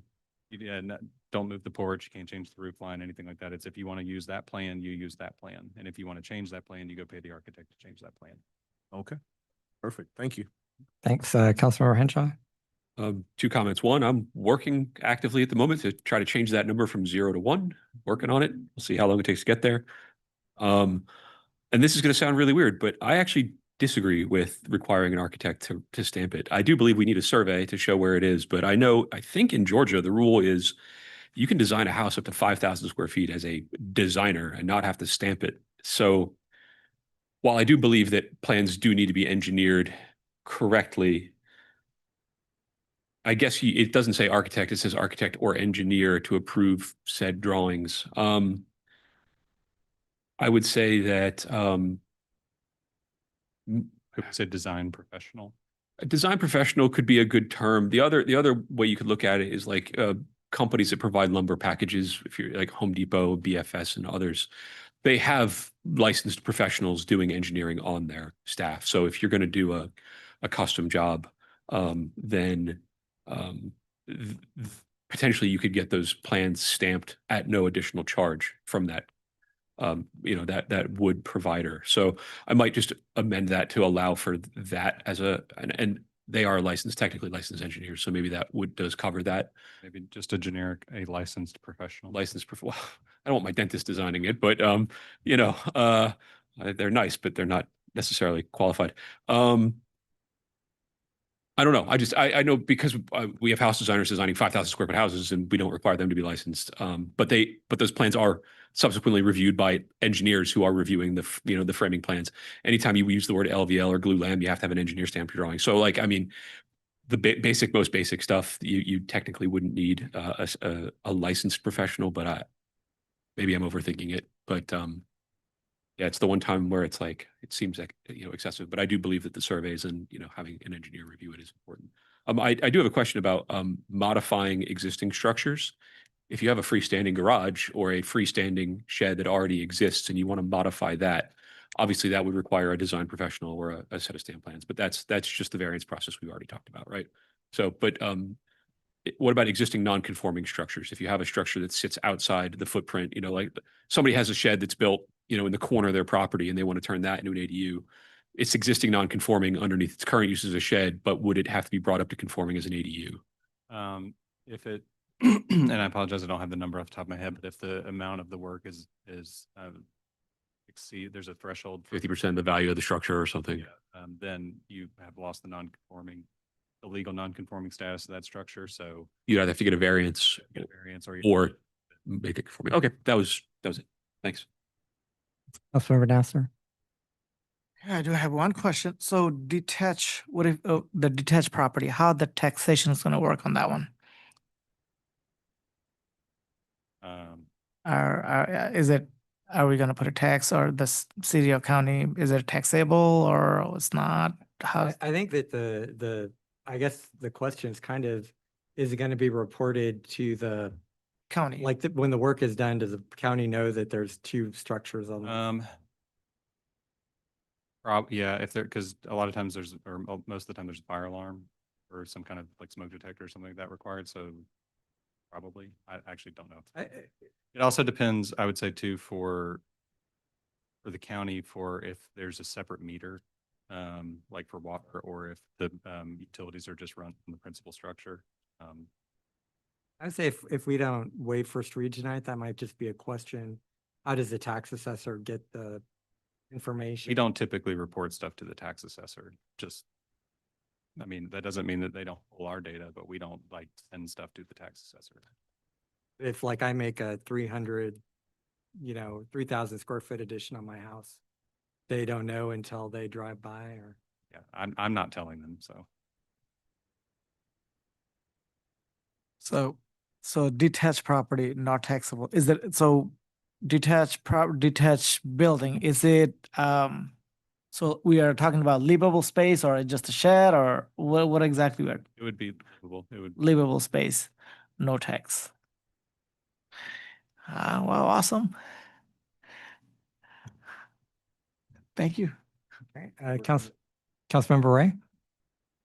Yeah, just a couple comments. I would say regarding the license, I would imagine we want engineers stamping plans, but whatever language we need that just kind of follows the Georgia state law, if it needs to be more open, but I'm fine with that, but definitely don't want us to just be like, oh yeah, just design it by vibes and hope it stands.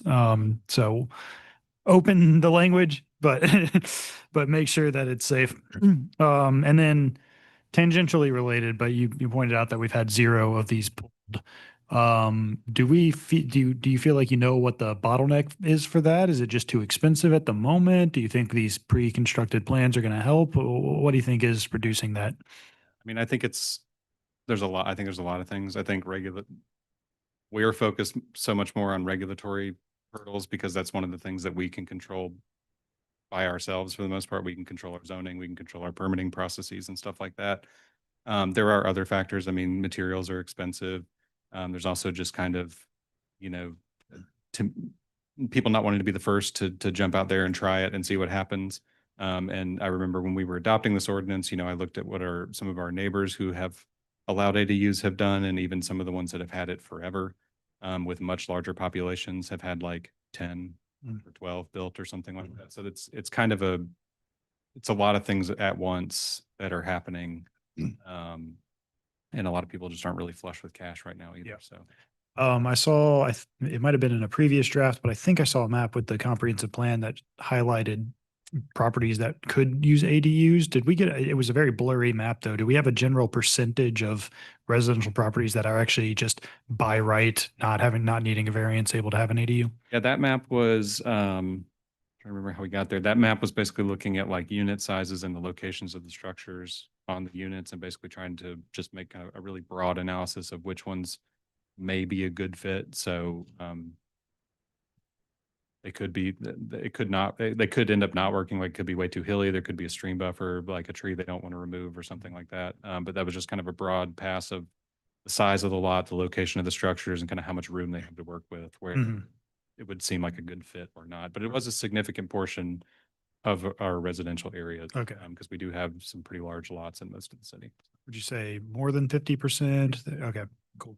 And then last question, I'm sorry if I missed it. Are the plans, the pre-approved plans, are those provided for free, or does that have to be purchased by residents? The proposal that was adopted last year was that, at least for initially, we would provide them for free. I will say this has been more complicated than I thought it was going to be, because there's not really that many people there's a lot of people talking about this and not a lot of people who are following through on it. So I'm working on it with a group in Atlanta that is basically checking all of the boxes, but there's only like 3 people really kind of doing this in mass, and especially not that many people who are trying to work with like municipalities to create programs like this. So there will probably be more in the future, but for the moment, there's a very small pool of people to draw from. So. Okay.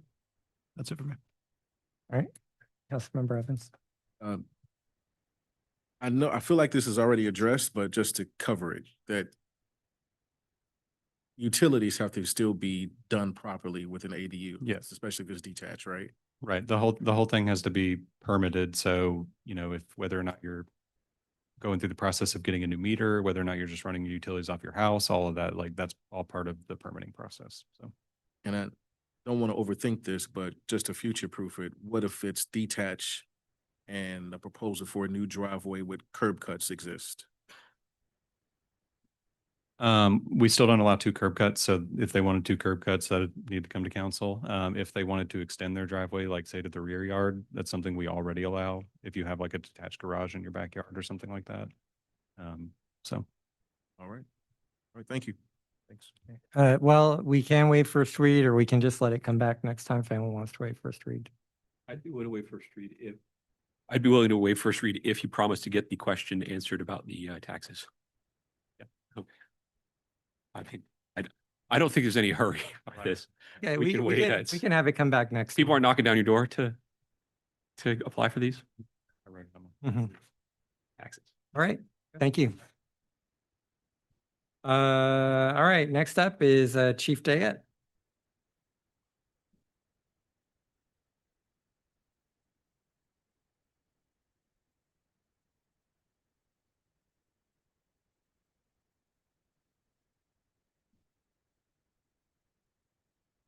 All right, good evening, Mayor, Council.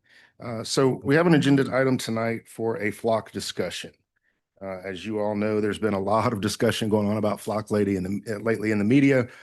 So we wanted to bring this forward. First of all, I just wanted to thank the residents that came out to speak about this and the ones that spoke online. Let me just say at the outset, this is not a police department versus you guys type of a deal, okay? As you expressed, and so did those online, and I appreciate that. This flock thing has become this sort of mysterious amoeba floating around. There's a lot of misperceptions. There's a lot of truth out there. So tonight, I don't really have a presentation. I just wanted to have a conversation. We do have 2 representatives from Flock here to answer any technical questions, security questions, anything else that you guys may have. I'm available to answer anything you want to ask from policy, our internal policies, things like that, safeguards, guardrails that we already have in place. I will say from the outset that a lot of the media coverage lately has been about these police officers being fired and in many cases arrested around the country, particularly in Georgia with our pretty strict law on this thing. We did just complete a thorough comprehensive analysis and audit of all of our uses, and Doraville was found to be 100% in compliance. We had no improper uses of the flock, which I fully expected, but I did just want to put that on the record. I think there's a lot of valid concerns out there, a lot of valid questions. I don't think I need to stand here and try to sell you all on the tool. I think everyone acknowledges what a powerful thing and a powerful tool it is.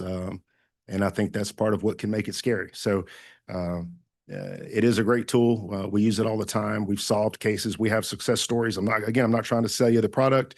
If you want to hear them sometime, I can give you plenty, everything from multiple murders to robberies that would have otherwise almost surely gone unsolved. We've been able to solve with this tool. So it is a great tool, but I understand there's a lot of valid concerns, and we're here to field any questions that you all may have. So with that, I'll just open it up.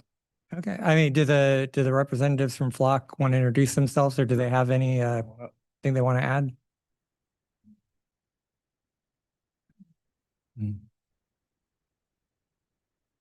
Good evening, Mayor and Council. My name is Jalen Johnson. I'm a Public Affairs Manager at Flock. Good evening. My name is Max Weinstein. I'm the Director of Public Trust and Technology at Flock. Okay. Just here to answer any questions you all may have. All right. Well, I guess we'll ask the council if they've got anything. I want to thank Chief Dayette for walking through how the system works with me. We tracked a police car through the city and looked at a lot of different capabilities. I guess what struck me in that in looking at that was just how powerful the system is in terms of what it's able to do, and kind of leaves me more of a comment than a question, because I read the other day that your CEO Garrett Langley said, when I started this company, I had no idea what we were creating, and he said that he has a deep obligation to build a world, that he wants to raise his kids in. I feel personally responsible for, sort of where we are today with Flock, since I sat on the first council that voted to approve the first license plate readers that the city had. At the time it was sold to us as sort of a very narrow, targeted, hey, this is just taking, images of license plates as cars with warrants out for them, or stolen vehicles come through the city. It makes it easier to kind of catch these things. I think, what it's turned into is a little bit different. I mean, today we've got over 60 of these cameras throughout the city, plus more different types of technologies seem to be continually expanding. We've been told that I think kind of the idea is that these devices don't violate privacy because they're recording in the public. I think that what concerns me is that it's a continuous networked digital surveillance network that we've kind of created. And so even though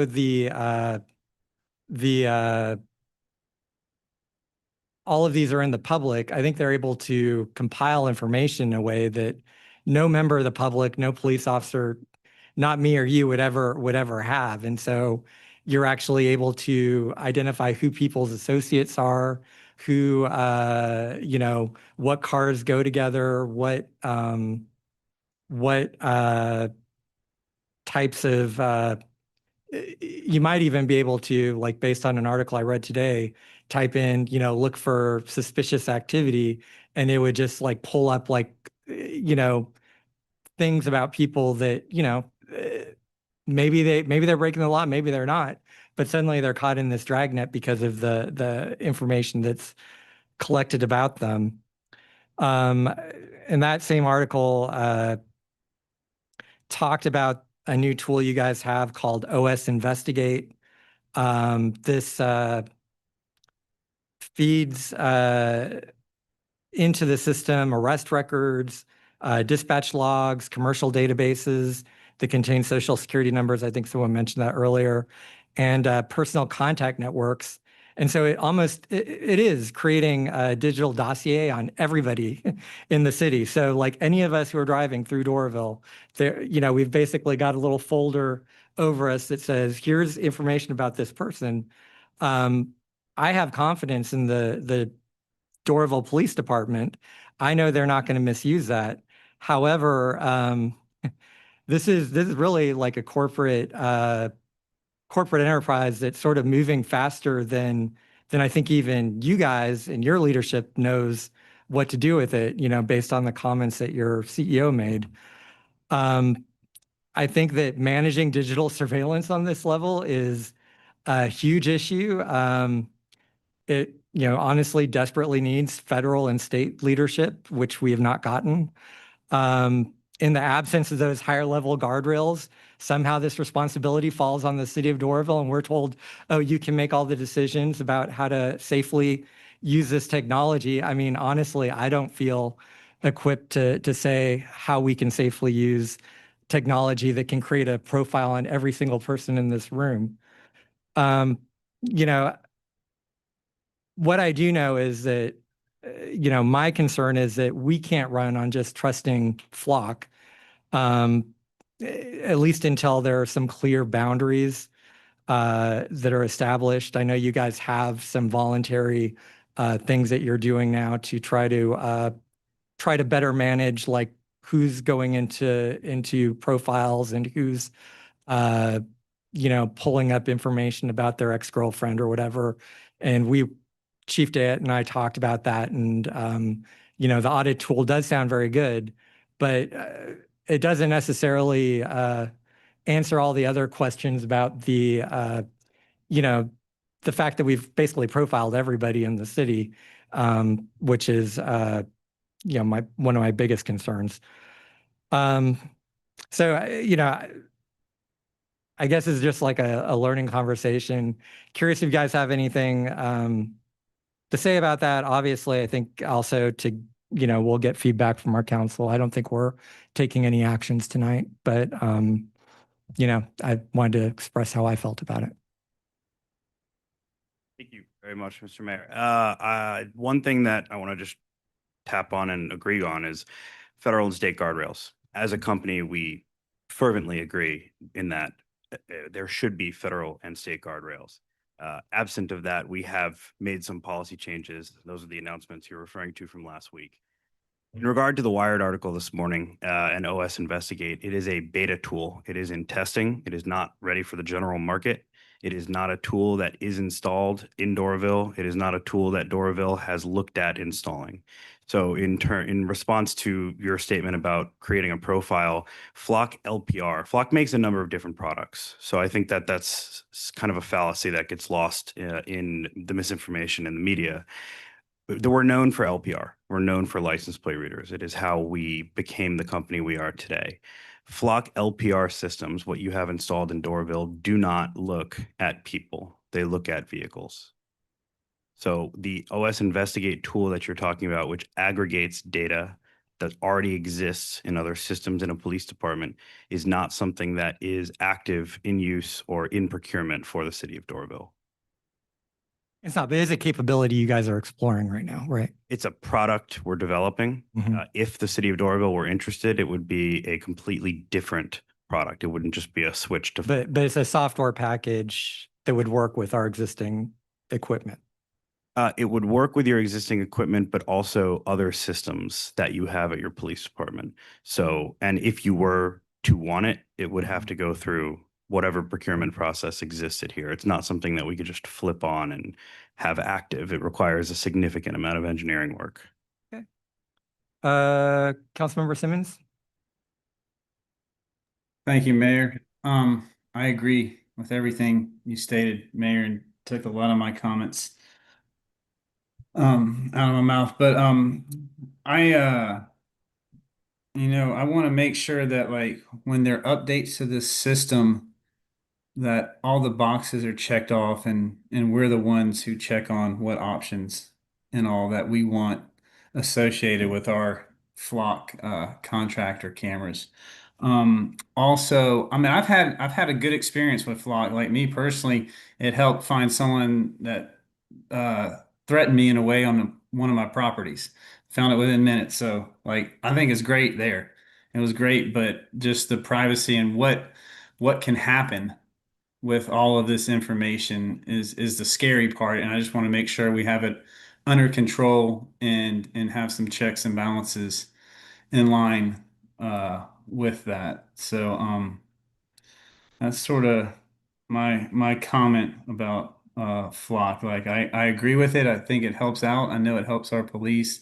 It's helped me out, but it can be a tool that can be misused and abused, and I just want to make sure, I mean, the world's not perfect and things do happen, but I just want to make sure that we have our checks and balances in line for that. And that's it. Thanks. Thank you. Councilman Renshaw. Thanks. I apologize ahead of time. I was originally not planning on reading this, but I did a little bit of research. I spent way more time on this than I did on reading our comprehensive plan rework. So I thought that was in good hands, and this was required a little bit more kind of careful examination. So I'm going to just do a very brief overview of I have sort of 12 thoughts in 4 categories. And again, I apologize for this. But I'm going to give this to our chief and see if any of these strategies are viable, to see how we can integrate some of them into what we do. This kind of, and you brought this up, that it's being left to the cities. This kind of reminds me of COVID, where it's like, you've got this great pandemic, go ahead and figure it out. And I spent hundreds of hours calling lawyers and doctors and hospital staff and trying to figure out best policies for our city to try to keep our residents safe. Why is this burden falling on people who's, this is not what we do for a living, but here we go. I will admit, I also used AI quite a bit to help me with this, come up with this list. It is a powerful tool that can be used sort of sometimes against itself. And so hopefully these make sense. Number 1, strict purpose and search constraints. So there's 3 subcategories: mandatory active case numbers for computer-aided dispatch or official incidents prior to executing any query on Flock. Define permissible uses to make sure that they're expressly restrictive system searches only to violent crimes, active felonies, missing endangered persons, stolen vehicles, whatever we determine it. Anything outside that scope cannot be utilized. Do you want Chief Diet to tell you how it's working now? Or? No. I mean, this is for the general public, just so that they hear this, and then we can absolutely sit down and go over this at some point in the future. Because I know you'll miss stuff and I'm going to miss stuff unless I read it, and then it's much better just to sit down. Prohibition on pretextual and civil tracking. That's pretty self-explanatory. Number 2, data retention and sharing guardrails. Current defaults may be set to 30 days. We can mandate 7-day purges or just set a timeline for more rapid purging. For unflagged license plate scans, opt out of any global and network sharing. And federal and out-of-state restrictions prohibit automated or unvetted sharing, including with federal entities, ICE, task forces, or outside agencies. Number 3, independent auditing and anti-misuse penalties, which I believe you guys, again, you've done your audits and you know that we're not doing it badly, but obviously there are bad players in other cities. To the testament of those people being caught. They are being caught. They're misusing the system and they're being caught. So the audits are working now. That's not to say that they're catching everybody, but you hear about these sort of sensationalized stories about somebody doing something wrong, but the auditing system is working. It's catching them and it's stopping them. So hopefully in that subcategory, mandatory internal audits, independent third-party auditing, and zero tolerance misuse penalties.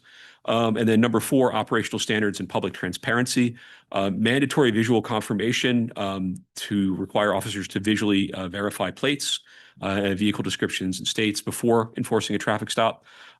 A public transparency portal, that might be a very disastrously expensive thing to do. I don't know what the system has, but adding transparency. I know some of the residents have been struggling with open records requests, and maybe there's just a better solution to allow for more transparency for the public, as well as either annual, biannual reporting to council and to the general public so that they can understand what those audits are. Again, there's 12 categories. There's more information in there. But council's taking this seriously. And again, I was one of the early people on council as well that brought these cameras in with the understanding that they were to be used as a tool for good and only good. And it obviously has rapidly evolved. Technology is rapidly evolving. Sometimes for the betterment and sometimes for the misuse, the worst case scenarios. So yeah, I'd love to, that's all I'm going to say tonight, but these are things that I think I want to pursue. Hopefully with support of council to work on this it is important. I too have a child and I want him to grow up in a world that I feel comfortable with him, being safe in and being safe in from both perspectives. So overparenting and helicoptering is bad, as is child abductions and vans with the word candy painted on the side. So yeah, that's it. Okay. Councilmember Evans? Thank you, Mayor, and thank you all for being here. I just want to take a moment to level set of what's the expectation of you all being here, and if you could speak to your system and how it's applied to our city. Can you give a brief overview of the different technology we're currently using that's been implemented? Because to my knowledge, Flock is, as you mentioned, several different tools, and they're all bird names. So Raven, Condor, missing one. Falcon. We've Falcon, yes. kind of Fill us in. quickly gone away from the bird names, but yes, we do internally use the bird names still. In Doraville, you all have audio detection and LPR. And Chief, correct me if I'm wrong, that's it, correct?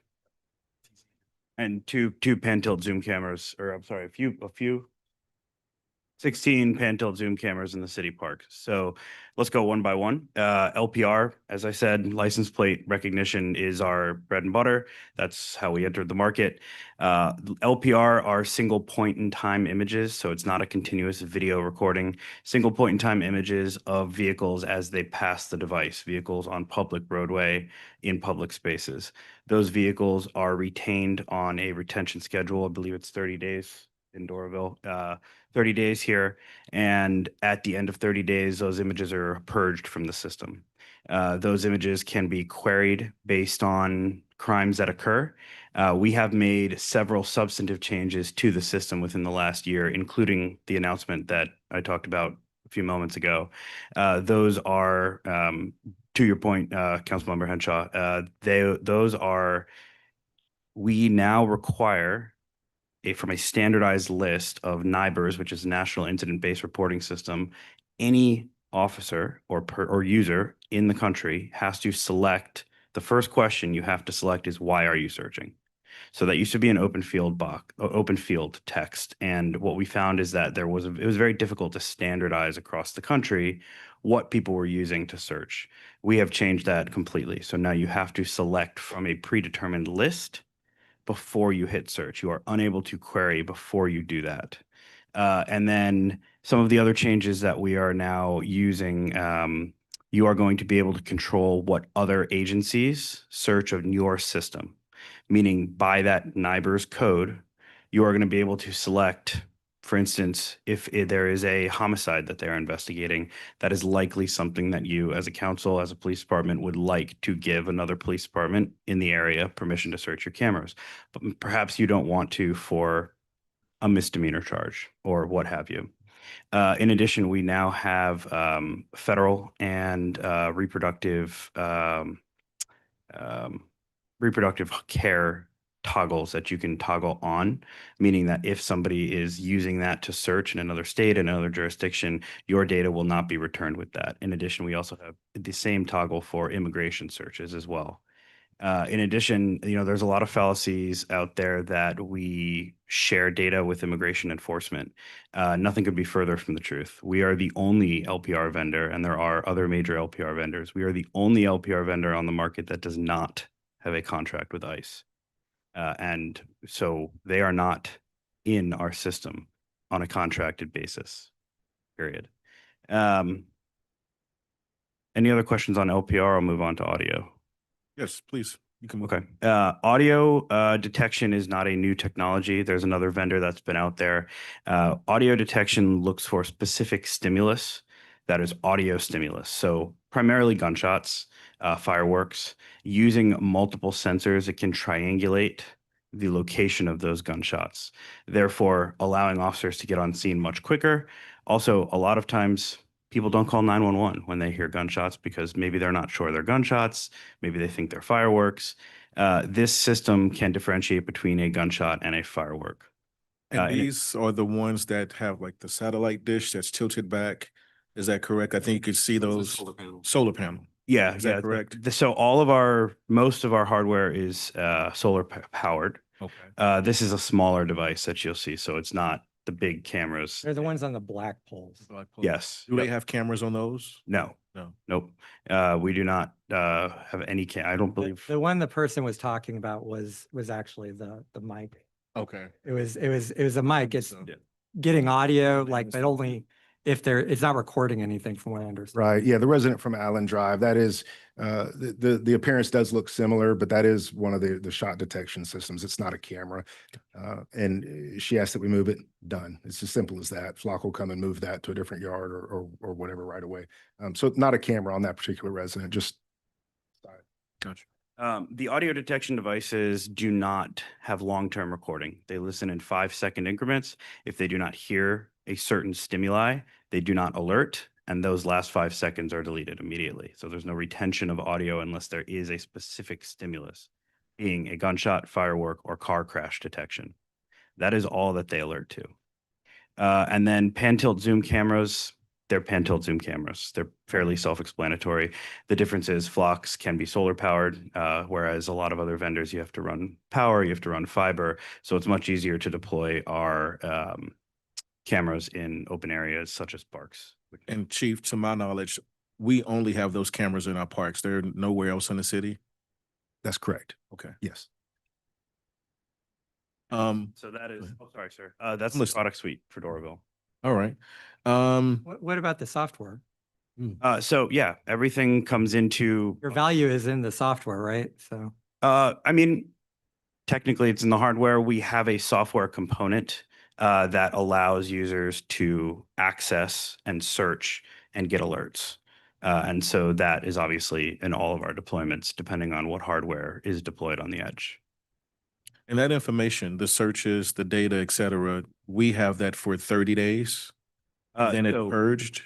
So the data itself, which by the way is completely owned and controlled by the city, contractually speaking, it is owned and controlled by you and your police department. Those images and metadata that are gained from edge devices are hard deleted after 30 days. That data does not exist past that 30-day period. However, the user searches, meaning what you are doing on the user end, is retained in an audit log. And that audit log is retained. Right now, it is indefinite, but we are changing that to 2 years, which is more in line with criminal justice standards. Okay. And that 30 days, I've read some reports that's even being reduced to 7 days. Is that coming down the pipeline? Yeah, so we've changed. So when we entered the market 9-ish years ago, there was a decision made that, we actually, believe it or not, we've always really taken privacy very seriously. And so prior to Flock being on the market, retention for traditional LPR systems were between 3 and 5 years. And truthfully, we believed that to be too long and unnecessary. And so the recommendation from Flock has always been a 30-day retention schedule. We are listening to privacy advocates. We understand that we are at an inflection point in this national discussion, and therefore we have reduced our recommendation to 7 days, with the caveat that if a police department and council decide that they want to keep their retention wherever it is or extend it, as long as it's congruent with state or local law and a democratically elected body makes that choice, you can have the retention schedule that your city wants. Truthfully, we want to make a product that works for all local jurisdictions, for the values within those jurisdictions, whatever they might be. We want you to be in control of your product. And outside of who the police administer access to this data, who else has access to it? There's a subset of Flock employees that they don't have access to search the data, but they can see on the back end when Doraville has an issue. The same as any technology vendor, they can see parts of that data. For instance, when our technicians come out and fix cameras, install new cameras, they have to be able to see the images to line the camera up correctly. So they are seeing those images as they're coming through. All employee access is logged in the event log. Any changes are logged in the event log. And we have never had an issue with employee access to cameras. And the new audit controls, I think this is my last question. There's an internal audit that the police and the city can do, but you all have an audit process as well. Is that accurate? We do not have an audit process for, hey, Flock, do an audit of disuse. We don't do that. We have always had an audit trail, meaning that user access, whatever's done within the system, has always been recorded. What we realized is that is actually quite cumbersome on the police department, it inhibits the police department's oversight of the system in and of itself. So what we've developed is a first LPR vendor, no one has ever really done this before, pattern recognition tool. And it recognizes 5 distinct user searching patterns that might be indicative of user misuse. And to the point about misuse of our system is abhorrent. We do not want it. And we will do and continue to do and build products that are intrinsically baked with controls to dispel and disperse and dissuade misuse. And so that pattern recognition tool recognizes that user search, flags it to the administrators of that police department, and they have to go in and clear it out. One of our new policy changes that was announced last week is mandatory audit assistance for all law enforcement. You guys already use this in Doraville, but to your point about other police departments, we are mandating that all law enforcement agencies utilize audit assistance. And we're also instituting a lockout tool, meaning that if a user search pattern is flagged in audit assistance and is not cleared out by that administrator, that particular user is locked out of the system until it's cleared out. Are there any pending federal and state guardrails being in place for your company? Nothing pending. I don't believe in Georgia. Yeah, nothing in Georgia and nothing federally. However, subjectively, and this is Max talking, not Flock now, I'd love to see it. And we support it. Thank you. Thank you. Councilmember Ray? Yeah, thank you. Yeah, I think I'll start by thanking Chief for putting this together. Thank you guys for being here. I do have quite a few questions. Most of them kind of around some negative reporting with Flock. I think I'll start by saying that I agree. I think our police do an awesome job. I've had a lot of residents reach out to me about this, pretty much all against it, and all of them still agree that our police have done a really good job. So I don't think this is a police versus residents thing. And I'll also say I don't think you guys working there are intending for some of this bad press, things like that. It's not an attack on you either. But yeah, let's start with that. So the public sentiment, I've looked at a few public polls, and then my kind of straw poll of people calling me, is people are pretty not in favor of this, at least in the circles that I'm in. So how does Flock square that with kind of what they state that they're accomplishing? Why do you and why does the company feel that the public sentiment is so negative towards this? Yeah, thank you for that question, council member. I would actually disagree. I think that there's a really, really loud group of people who are against the technology for whatever reason they see fit. However, bringing home 10,000 missing people last year and helping police departments solve over 1 million crimes, those are single individual people that lives were impacted by this technology. And so while they may not be out in front of the headlines, out in the press and out in the media, I think the number of 10,000 plus missing people speaks for itself. And it's unfortunate that there's a few people out there who decide to be very vocal and very, adamant about being against the technology, but it speaks for itself and it's out there, saving lives, changing families. And we think that it's much needed technology for sure. And so I would disagree that it's that many people. I think it's just a very loud minority. Okay. You'll have to excuse me. I've had a busy week, so I did not get to organize all of these questions super well. I had some residents sharing things with me who did a very good job, and I'll try to do that justice here. On the topic of solving crimes, and Chief, this might be a question for you as well. I've read different reports, some from Flock claiming higher clearance rates than prior on crimes. Do we have personally Doraville data that shows how the clearance rates have improved year over year with Flock? And then the follow-up to that would be, has crime actually reduced, or are we still finding the same number of criminals?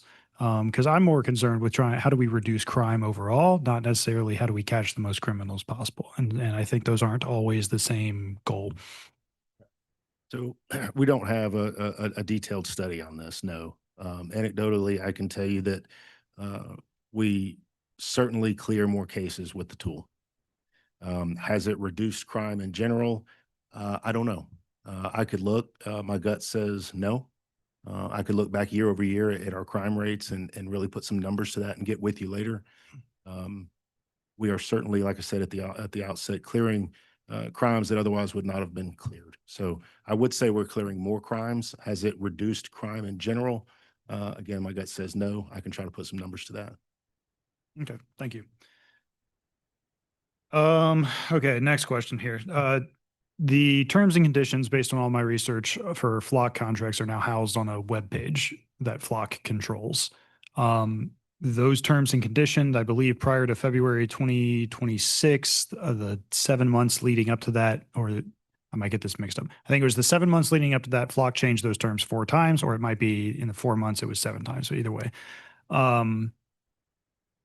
What is the consequence of that? So if you guys change your terms and say we can now sell your data, do we have an out on our contract or what? Because it's basically a living document now. We're signing one contract and leaving it up to you all to basically say we're going to change the terms when we feel that it benefits us.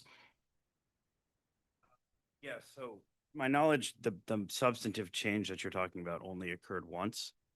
Flock does not now, nor do we have any plans, nor have we ever had a revenue stream from the sale of data. In addition, we do business in all 50 states. 22 of those states have LPR legislation and guardrails around LPR.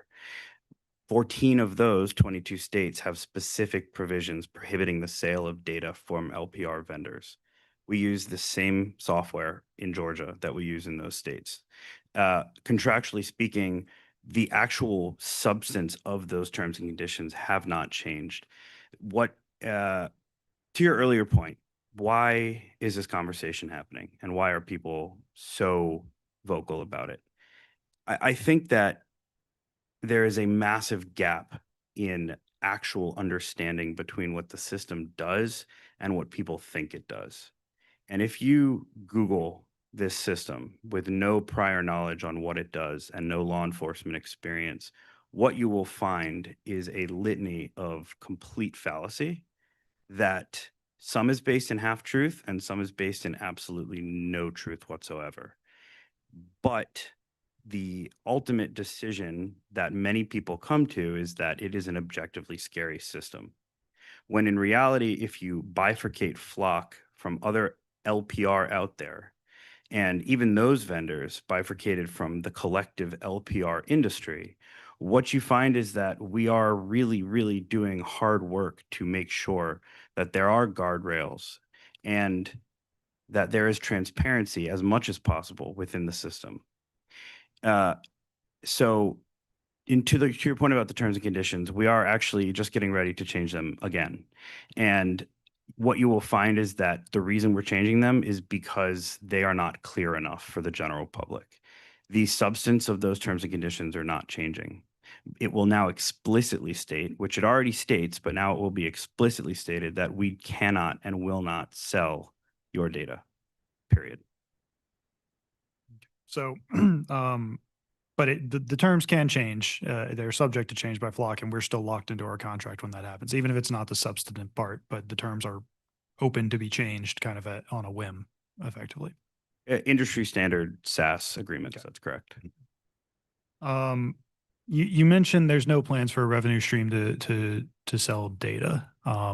Basically, everywhere we go nowadays, if I'm trying to buy a sandwich, they want my email address because data is king. Flock, I believe the last reported numbers I saw had about a $300 million revenue, and they're valued at, I want to say 8.4 billion. That's a huge difference in revenue to market cap. Where's the justification for that coming from if there's no long-term goals to sell the data? Do they expect the revenue to climb into the 3-4 billion to justify that valuation? We do. Just through subscriptions alone? Absolutely. Okay. Awesome. So you guys talked a little bit about the audit searches. It sounds like one's kind of in beta. I have a couple questions on that, but first I was wondering, could you give a little bit more detail on how the audit process works? I read something that police have to call and provide like a search ID when they're checking a specific search, but could you just kind of go into how that process works overall? Yeah, the police departments do not need to call, notify, or message Flock for any auditing purposes. They are provided in audit portal, administrators within the system. It's all role-based access controls. People who are, or sorry, users who are assigned admin roles are able to go in, see an audit log, as well as now this new feature is called Audit Assistance. Audit Assistance takes those 5 unique searching patterns that might be indicative of user misuse and creates a flag for that user to review, for that admin to review. The admin goes in, looks at it, does whatever investigation that police department needs to do, whatever policy exists within that respective police department, and then either clears the flag or escalates it depending on what it is. Okay. On that note, wait a minute, I just lost my train of thought. Oh, yes, yes. So, okay, so there's these audit logs, audit assistance. Is that like an AI powered tool that they're using internally? No, it's a pattern recognition tool. Okay. Yeah. That's good. That's AI. It is, no, this is decisively not AI. This is pattern Pattern recognition. recognition and AI are This is not machine learning. So we do use machine learning on our devices on the edge. That's how they function, which is a subset of AI. This tool is specifically not AI. it's just pulling whatever based on a pattern. That's correct. Yeah. Yeah. And that was purposeful in the designing because when you design with AI, it is subject to different standards and it is an auditing tool. So we really wanted it to be as simple for the user as possible. So yes. Okay, couple more questions for you. Sorry, guys. Those audits and those logs. So there was with these transparency portals, there have been independent researchers going in and pulling reports, and within hours of each other, there's been pulling the same report and certain searches and stuff missing. I'm sure that can be chalked up to various things or various reasons, but are there with these audit logs, is there any independent agencies that we're going to have access to that we can go to and say, hey, we need you to audit the audit? Or is it really just full on trust that Flock is not going to touch those records long term? So you're saying the audit logs themselves? Yeah. So they're immutable. They can't be changed. I mean, if they were ever changed, it would require a substantive hacking, essentially. So Flock nor the user has an ability to change an audit log. In terms of the delta between transparency portals, I think what you're referring to, and like I said, I try to keep up on all the misinformation out there, but it is hard, admittedly. Our transparency portals update at certain times throughout the day. So they may not always reflect up to the minute standard of what that police department is doing, but they do update at least once a day, every 24 hours. Okay, and that would explain certain entries no longer being in that report that got downloaded? I have never heard of certain entries being deleted from reports. If you have reporting on that specific to the Flock system, because I know there have been other LPR vendors who have had this issue, I'm more than welcome. Please, I'd love to look at it. For sure. All right. Last couple of things here. You mentioned that Flock employees do have access to some systems. Do Flock employees have access to our cameras in the same way that they did with Dunwoody when they were able to go in and access all of their cameras at a whim? No, absolutely not. Dunwoody had a very specific agreement with Flock. They were our demo agency. So we used Dunwoody to beta test. As you probably know, they have a pretty substantial real-time crime center. And so they were able to sort of beta test new product for us. It was a special specific agreement, that which has ended, by the way. And there is no other agreement like that with any other city in the country right now, specifically Doraville as well. Okay. That actually dovetails in my next question pretty well. So the real-time crime centers, the sharing of data, I know across municipalities, Chief Day-Adams told me we will share with Chambly and then we get access to their cameras. Dunwoody has a real-time crime center. So if we have agreed to share our system with them, then within their real-time crime center, they can access our cameras. Is that how that works? You can share certain things. So you have, like, for instance, the pan tilt zoom cameras. You do not have to share those, but you can share your license plate readers or your audio. And so you can bifurcate exactly what you want to share and with whom you want to share that with. And so with the real-time crime centers, are they entering in a log every time they're looking or those license plate readers come in? Every single time they make a query, same as Doraville officers, it does leave a log in the network audit. Yes. Okay. I know I've taken up a lot of time. Give me 1 minute here. All right, probably two more real questions here. I read a couple articles from different sources regarding federal agencies accessing cameras in California. Specifically, it was El Cerrito, Mountain View, and San Jose, and they provided documentation showing that federal agencies such as DEA, CBP, and ICE all had reference and search logs within their data. This was going against a new California law. I forget the exact code, but basically that these things can't be shared with federal agencies. The municipalities in these articles claim they had not agreed to share them. So have you read about that? Do you know what happened there? Yes. So with regard specifically to Mountain View, the audit logs then, and you have to remember this is now 3 years ago, did not record all setting changes within there. So we were unable to determine who actually flipped the switch to share federally. But I want to reiterate that technology in and of itself moves very fast. We are also moving at that pace. And so the system that we're talking about from 2024 and 2023 is a materially different system that exists today with specific regard to safeguards within that system. First of all, again, ICE does not have a contract with Flock. We are the only ALPR vendor out there without a contract. Now, does that preclude an ICE agent from going to another federal agency and asking them to run an immigration search? Of course not. So what we've actually done is any federal agency that's within our system, from the Park Service to Indian Health Service, police, all the way through, they are marked with a specific federal demarcation within the system. Agencies can opt to share or not share with federal agencies just by a single swipe. And with specific regard to Doraville, Chief, yours is off. Is that correct? That's correct. So federal agencies are not able to query, see, or request access to Doraville's system, no matter what. The last little thing, and then just one comment. So your terms, and they do change, so maybe this is outdated, but your terms require customers to indemnify Flock for claims that arise from customer sharing of any customer data, including any claim that such actions violate any applicable law. How is it that if we own the data, Flock could be sharing it, and then we would need this clause in your terms and conditions? I can't speak to exactly why a specific clause is in our TNCs. I can certainly get that answer for you. What I can say is that there exists on no technical level an ability for Flock to share Doraville's data. Like, it doesn't actually exist in the system. Okay.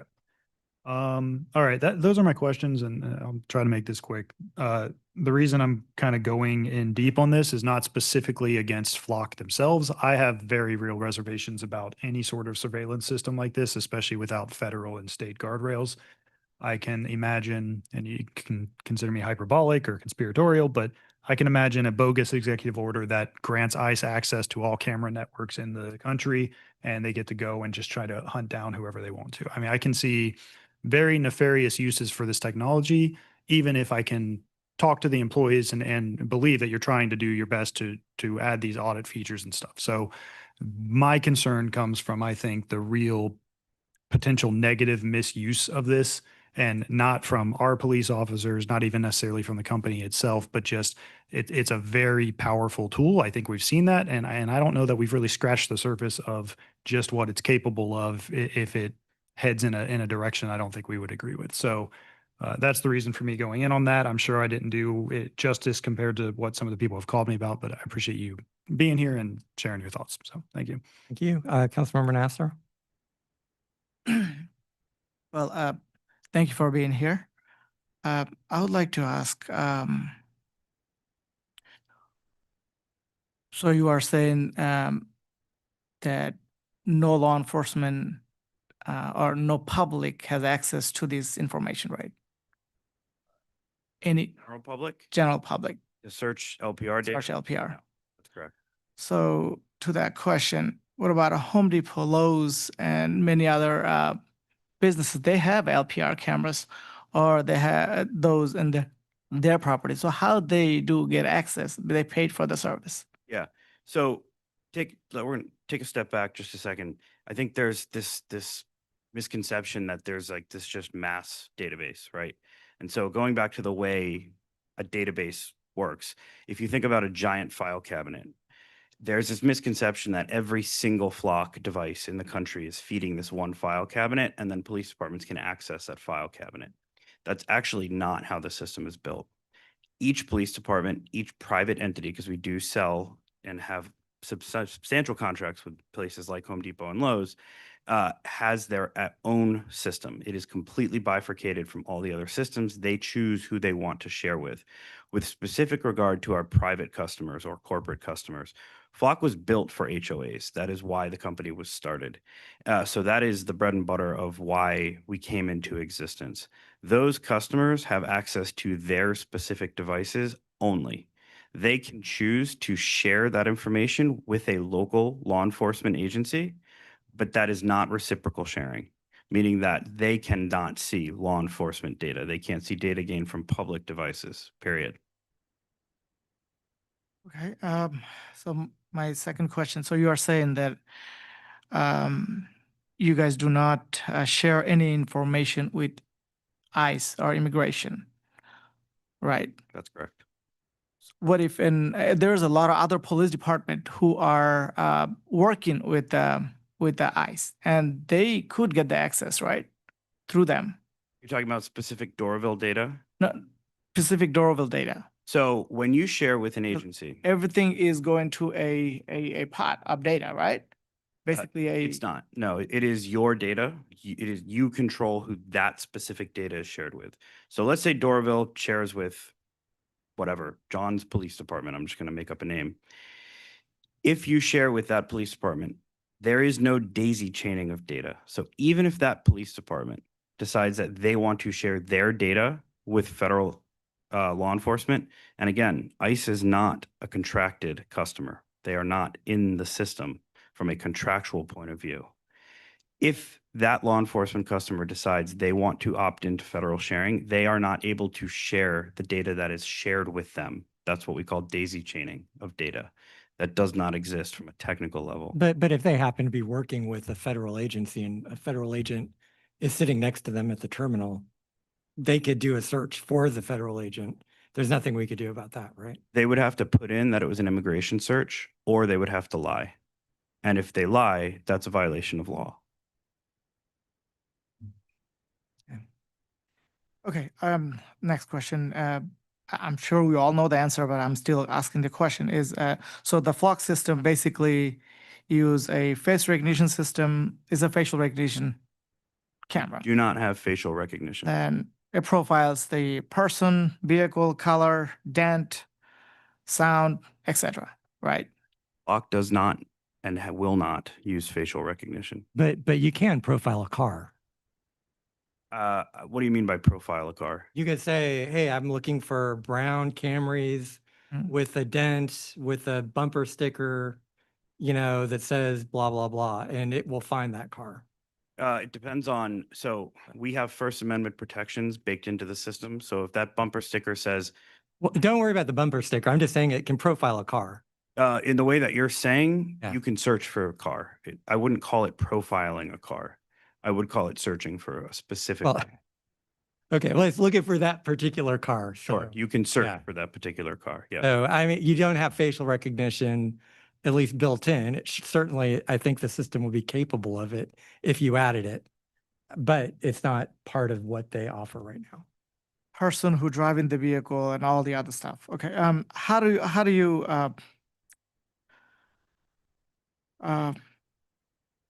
you guarantee that our data, the public data, will not be sold to Palantir or many other companies that they will existing and they will exist?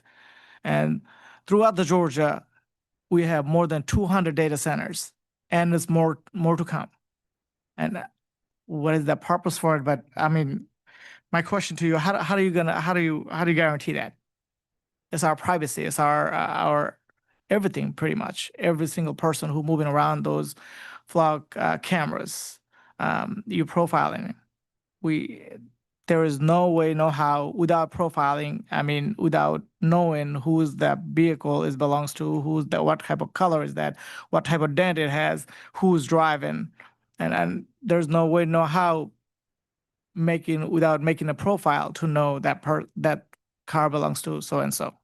So just to, I think there's two questions in here. So the first one is I just want to tap on like profiling of people. There is no way within the Flock LPR system to identify a driver of a vehicle. It does not exist. So our LPR systems do not look at people. They look at vehicles. What about though, if they're using OS Investigate, would they be able to identify who the likely driver of that vehicle is? They'd be able to look at the likely owner. But again, that is a system. And that likely is beta associates and tested. relatives and, detailed. It is not applicable to Flock LPR. However, if someone is using that system and they pull the data, they will get information about that person who's driving. It may not be part of the system that we have today, but it is a capability that you guys are working on, correct? It's something that we're testing. It's not available for general market. And I think, Nasser, if you don't mind, I'd like to ask a follow-up. I have a question about that OS Investigate. So if, say, a neighboring jurisdiction that we would have an interest in sharing data with decides, hey, we're gonna get OS Investigate. When they run their data, and if they're sharing with Doraville, will it pull profiles of all the people in Doraville based off of like where their car has been? And I'm looking for this person, and it will be able to track based off of social security number or whatever information that it's doing. It'll pull in Doraville data, correct? So that system If we're sharing. is not available for general market, and therefore But if- you're asking a question about something that is not in the field. Well, I'm asking a question about something you're working on, and we're talking about trusting you with our data. So I think that it's a relevant question. I don't disagree. What I'm saying is I can't answer a question about something that doesn't exist All right, yet. we'll let your silence speak for you. Sorry, go ahead, Mr. Nass. Okay. My last question, I would say last question. Hypothetically, let's say, would you be comfortable if from today, someone walks around with a camera and watching you every movement you make in your life? It already is. That's not, It is tracked that's a every difference. single movement. I understand, trust me. I came from law enforcement 17 years, so I can tell you how I can track you, but that's not the issue. What I'm saying is, I'm talking about particularly this product, not that everyone choose to carry a phone. So when you choose to carry a phone, that's everybody's personal choice. But this is not their personal choice. This is those 5 of us, 6 of us sitting over here. This is our choice. We're forcing it to the public without their permission. Do I trust our agencies? Yes, absolutely. I trust every single of men and women who works in this department and others. But there's so many violations happening throughout the country. I lost a coworker last month who I worked with him for a long time. I trusted him, but whatever reason, he's gone. So that in my mind, I do not want to make a trap or create a trap for any of my coworker who I worked with for years. I trusted them, but at least a lot of times things can happen. And I don't know what to tell you, but would you be comfortable if any of us, any public, go around and follow you 24 hours? Councilmember, I think you have valid concerns. And I think part of us being here is being a part of a transparent process. Look, I'm right there with you. I'm a former council member myself. And just to level with everybody in the room, we understand the concerns and we don't want to be dismissive. However, license plate reader technology has been around for a long time. And so let's just level real quick on what this is. It's a camera that's taking a point-in-time image of the back of a car from a public roadway. And I understand your concerns about OS, but this is not a system that is available now. nor this is something that we're talking about for the city of Dorville. So we just want to level and talk about the capabilities and the tools that you all have right now and are currently using. Within those platforms and those systems, the things that you mentioned, Mayor, are not an option. License plate readers, again, are taking a single point in time image of a public government document from a public roadway. The courts have been uniform that we do not violate the Fourth Amendment and that they do not require a warrant because of this format. And I also think that it's really important that we are the leaders in this industry. We are the only company that's getting out in front of city councils all across the country and having to answer the tough questions. We are speaking for other license plate reader companies that do not do it the way we do it. When there's a national movement, anti-ICE movement protests and reproductive healthcare protests, guess what we did? We adapted to the moment. That's what a responsible technology company does. That's why we put search filters in place. That's why we put the immigration levers in place. What more would you want from a company than to adapt for and with the moment? That's what we're trying to do here. We're not trying to be dismissive of your concerns. However, it's a little disingenuous to make the claims about cameras and things of that nature. I'm looking up in this room right now, and there's cameras everywhere. There's been cameras everywhere on every public corridor and corner and street light that you can find for the last 30, 40 years, longer than I've been alive. And so we really have to level and come to an agreement of what are we truly discussing here?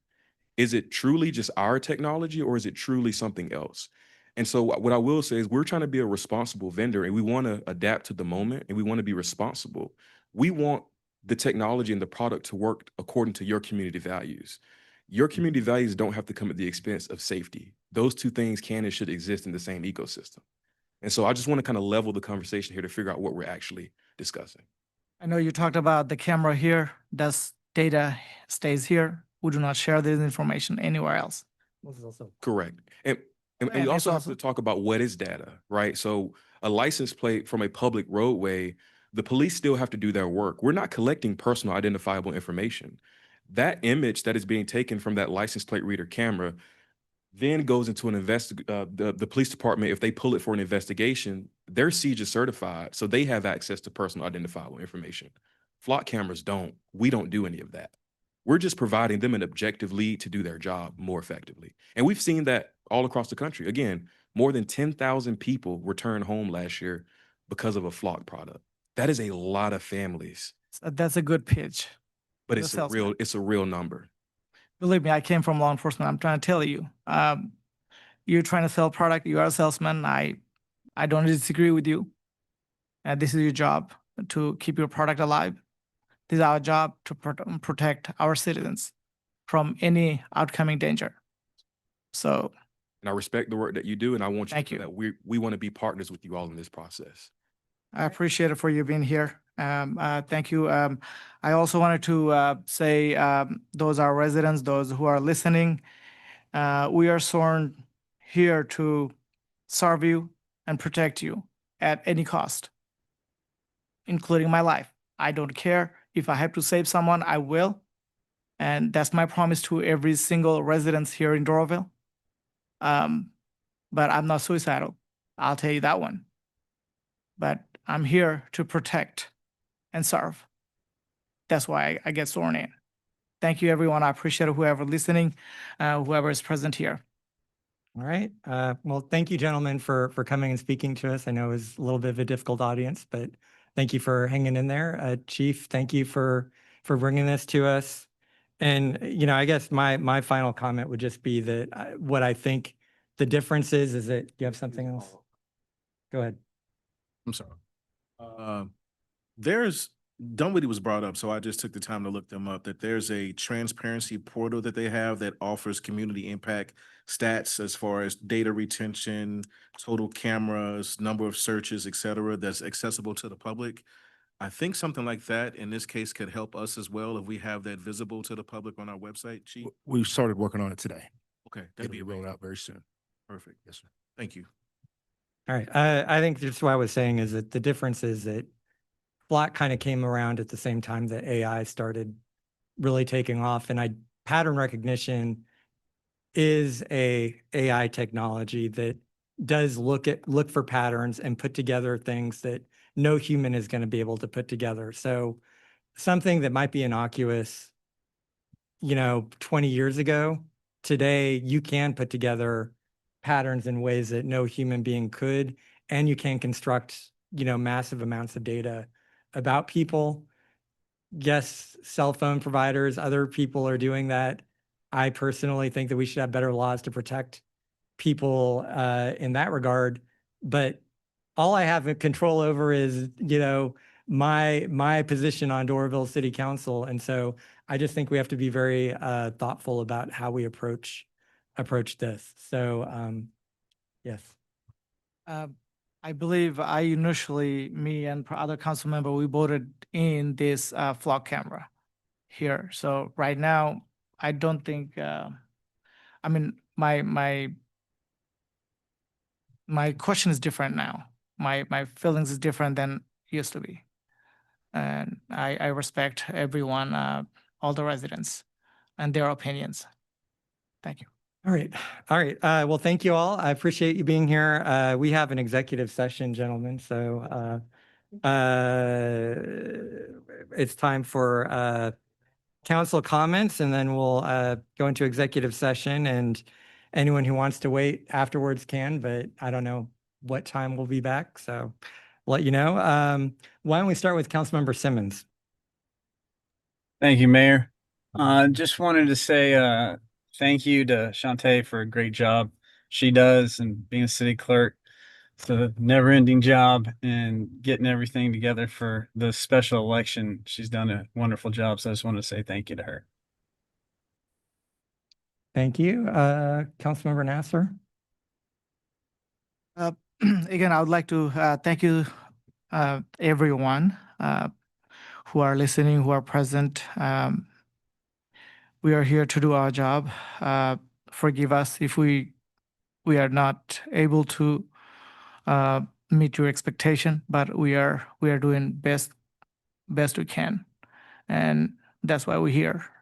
We are sacrificing our time, our values for our city, and I really do appreciate everyone. Please help us make some decisions. Let us know if you have any question, if you have any concerns, anything that we can do. Again, thank you. Thank you. Councilmember Henshaw? No, these are challenging things, and it is very hard to sift through all of the conjecture and sort of speculation that's online. We do our best, and I firmly believe that we are not the best equipped human beings to make decisions at this level, yet that's what we're forced to do. And again, it kind of goes back to the whole COVID thing. So, we're doing our best to reach out to experts. We're doing our best to come to conclusions that are going to best serve the city. So, but ultimately, we are your neighbors and we're your friends, and we're doing our best to listen to you guys as well as to experts that we reach out to. So, reach out kindly to us with comments and thoughts. Reach out with solutions, and not just. You can reach out with complaints, sure, but it's always better to have a solution in your hand as well. But just keep in mind that we live next to you. We shop at the same stores. We get the same restaurants, and they pay us millions of dollars a year to make these important decisions. So as the flock conversation moves forward, we're here to listen. We can make decisions at any time. This doesn't have to be decided tomorrow. And if we make a decision, we can always change our mind again. So that being said, that's important. I also want to touch base on just the city's comprehensive plan. It's important. A lot of the people on council started on the planning commission. A lot of those sort of started from the comprehensive plan community or the group there. So if you haven't looked at it, it's an amazing document. It is 200 pages. It's a long read, but it really helps guide the city forward as we make decisions from zoning and planning and what grants we pursue and what large projects we tackle next. We're a city of limited resources, and we really rely on this document. And it is evolving and ever changing, but we rely on this document to guide our decisions as a council. And one of the things that we've worked really hard at is aligning our zoning with the comprehensive plan over the past 7 years that I've been up here. It's been a goal, and I think it's really helped move the city forward. I think it's helped provide developers with corridors for growth. It's helped, bring new businesses and new residences and to the city. And so look at it, digest it, reach out with questions and comments. But it's really important. So don't overlook it. And that's it. Thanks. Thank you. Councilmember Evans. Thank you to our staff for staying late and all the members in attendance as well. I want to give a kudos to our new board members. For District 2, Andrew Young, that was appointed to the Art Commission tonight, and Jen Simmons, who joined the Convention and Visitors Bureau. And we have a new municipal court judge, Michael E. Bernard, that were all appointed tonight. Thank you. Thank you. And Councilmember Ray. Yeah, recycling program starting September. Very excited about that. Thank you to staff for helping put that together from just a discussion we had. Thanks to really all of our staff. Every time I work with you guys, you're great. Special election is coming up. We have 5 qualified candidates, some really good ones out there. I'm looking forward to seeing the various websites and material and issues that those candidates care about. So anyone watching, please, just pay attention to that, go read, be involved, and vote. And then lastly, with the flock discussion and many other things, we're up here. We try to handle and learn as much as we can, but I know there are residents out there who don't want to run for council, but maybe have 1 or 2 key issues they care about. And so these conversations can be crowdsourced in a way. And so when you guys have opinions about things like this, reach out, share your sources. I'm going to have my own opinion too, but I want to be able to read through them and learn from people who have spent more time on issues they care about that maybe aren't on my radar as much. So as conversations like this continue, other conversations come up, please reach out, share those thoughts with us so that we can better inform our own opinions. All right. Thank you. And I think I just wanted to thank you, Chief, for being so open. And, I think the walkthrough that we did really was helpful for me just to understand what the flock system does and what it is. I appreciate the way that you came to it with no, preconceptions or biases. And I think that this conversation was a good one to just to be able to get some of these questions that council has had out there. So thank you. With that, we do have an executive session for personnel, litigation, real estate, or cybersecurity. So would anyone like to make a motion to go into executive session? So moved. Sorry. Get second? Second. All right, we have motion and second. Any discussion? All in favor? Aye. All right. Thank you all for being here. Everybody.